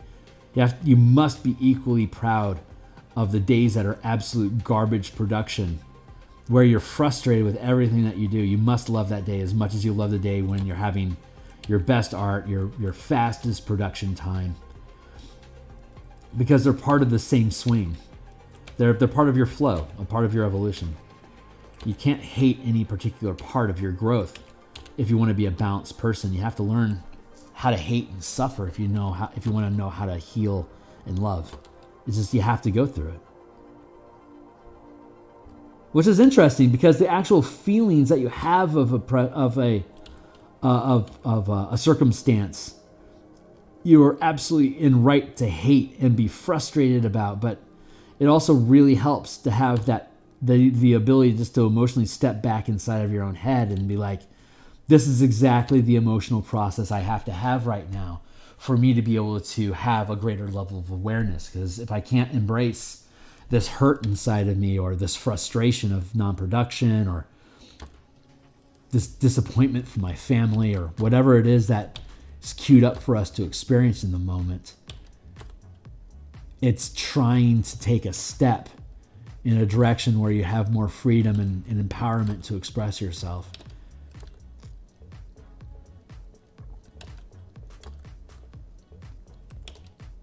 And I think that's what ends up cutting a lot of people out of the artistic process, or like you hear about people giving up out of frustration, right? It's because they aren't willing to endure the suffering necessary for you to be able to begin expressing the composition that you want. Like, I need to experience a deeper level of discontent for me to be able to have a nervous anxiety edge to the look in my painting. If I can't express agitation and a smoker deprived of cigarettes for 12 hours, like the level of agitation there is quite unique. And if you haven't experienced that type of agitation, it may be difficult for you to get just that perfect little look of frustration on that gal's face that you're illustrating right now. You know, it's like you can't relate. You have to have the suffering. You have to suffer. And it's an artist's ability to convert that experience of suffering into something beautiful that makes us fucking amazing.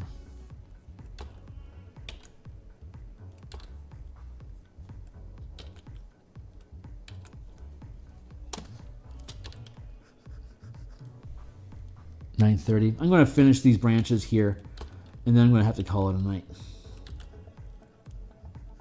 I probably won't bore our stream with more branch work like this in the future. I'm going to see if I can just... I mean, it's easy enough for me just to sideline this stuff and attack a tree for a little while and come back to it, like, you know, when I'm doing off-stream stuff.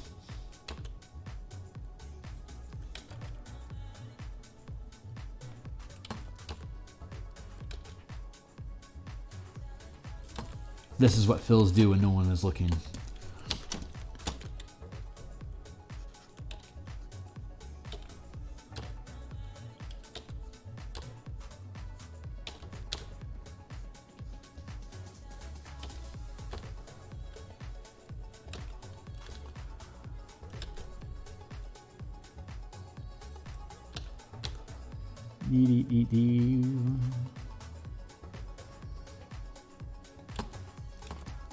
I could color these green for the color painting, but I kind of think I just want to leave them gray.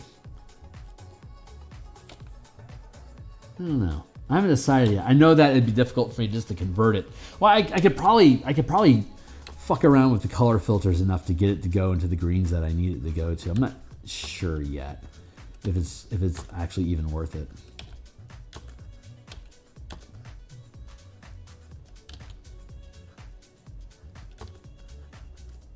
Like there's so much.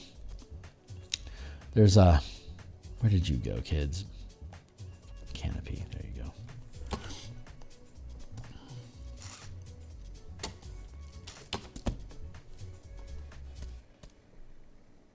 Yeah. Yeah, I don't think that needs to be green. I think it's okay just as gray like that. God, that's fucking cool.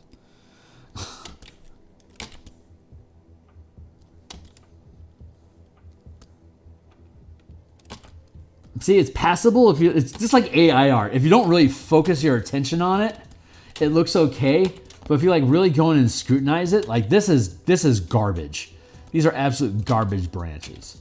Versus the time, you know, the 30 some odd minutes we've invested, 40 minutes we invested on this, just looks just so much better.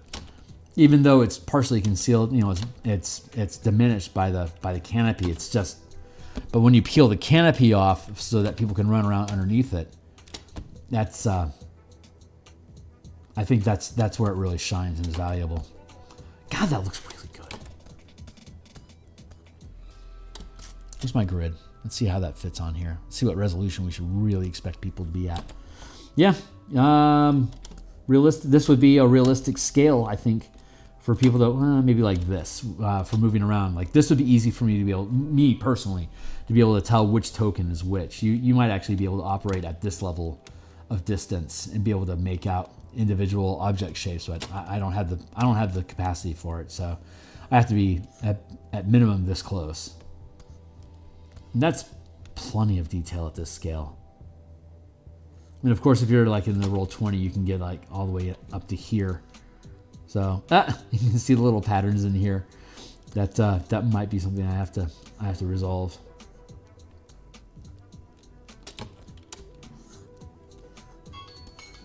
All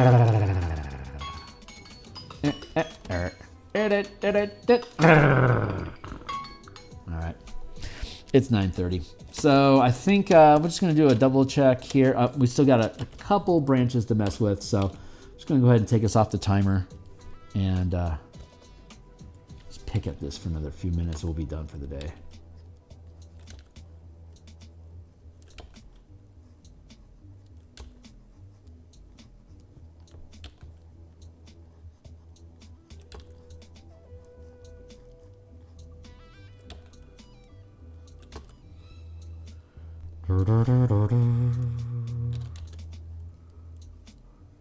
Nice. Just like that. And this is too thick. Turn that down.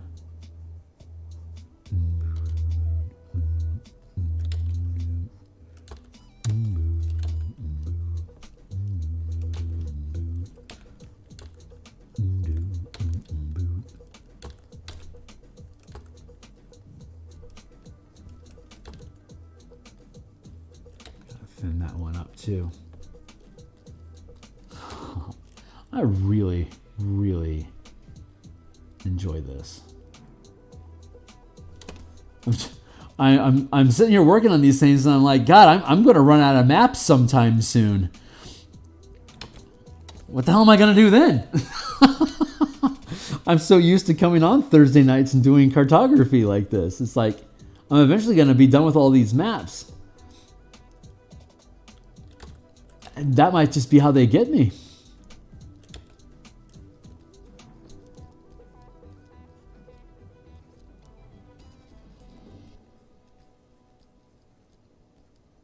It obviously when we start doing the Dragonlance conversion, there's going to be a shitload of maps there. So I shan't be bored forever. I should actually appreciate being done with these maps for a little while before I dive into the heart of darkness like that. Only like 50 maps. It's going to be insane.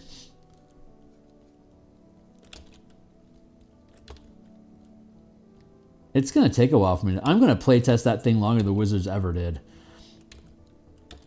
That's daunting. That is a daunting reality. I hope it's fucking worth it.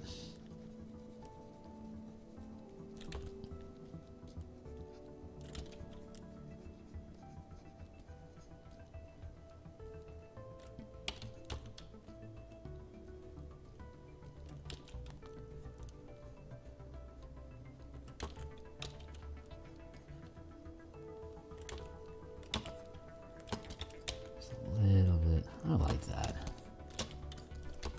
Clean that up a little bit. It looks a little stupid. That'd be stupid.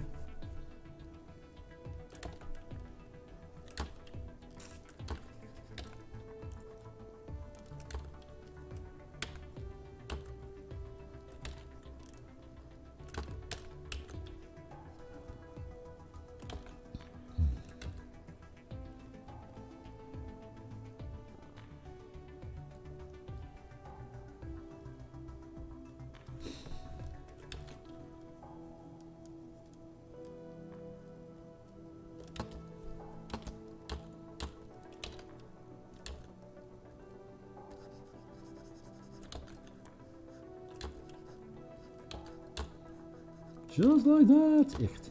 All right.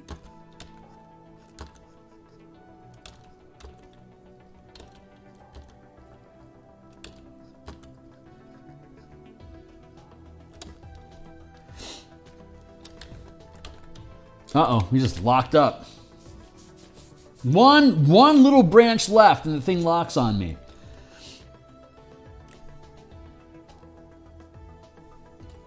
We'll fix it and then we'll be done. God, this is fun. This is really fun. I'm not jumping up and down and squeeing and stuff, but... Hey, right on, Dreams. Good night, my dude.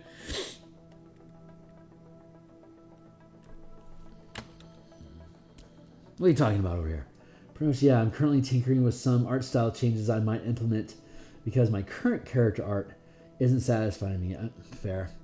It's already past midnight. I'm already done. Got my sketching done. It doesn't even look that different to my normal art, at least in the face.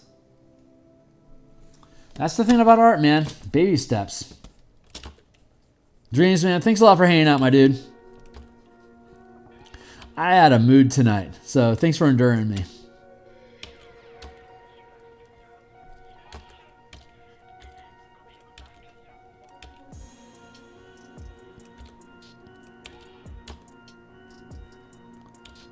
Ooh.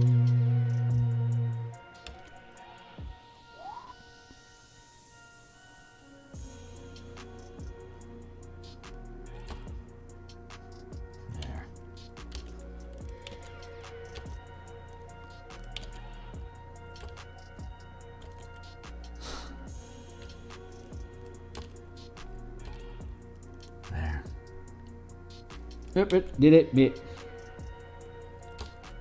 A little thicker here.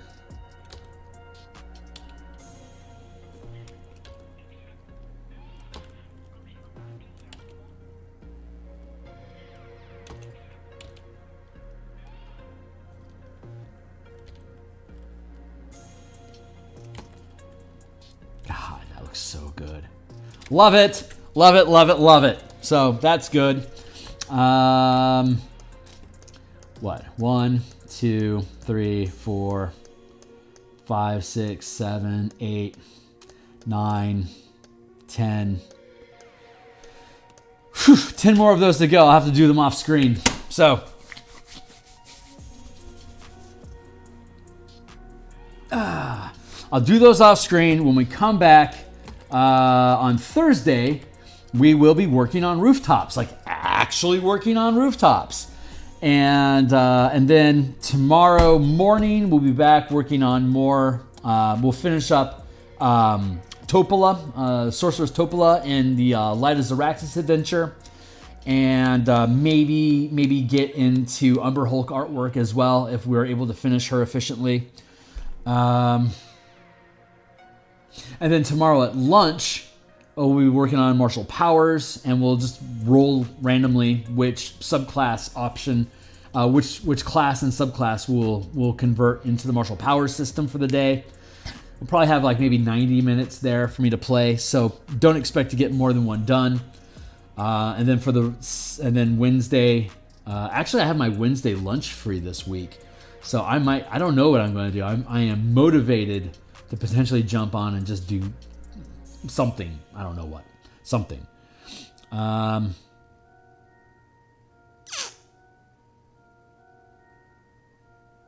Then Thursday morning tokens for Spelljammer, and then Thursday night we'll be back here again. Friday morning tokens. Saturday lunch will be Reclamant cover art.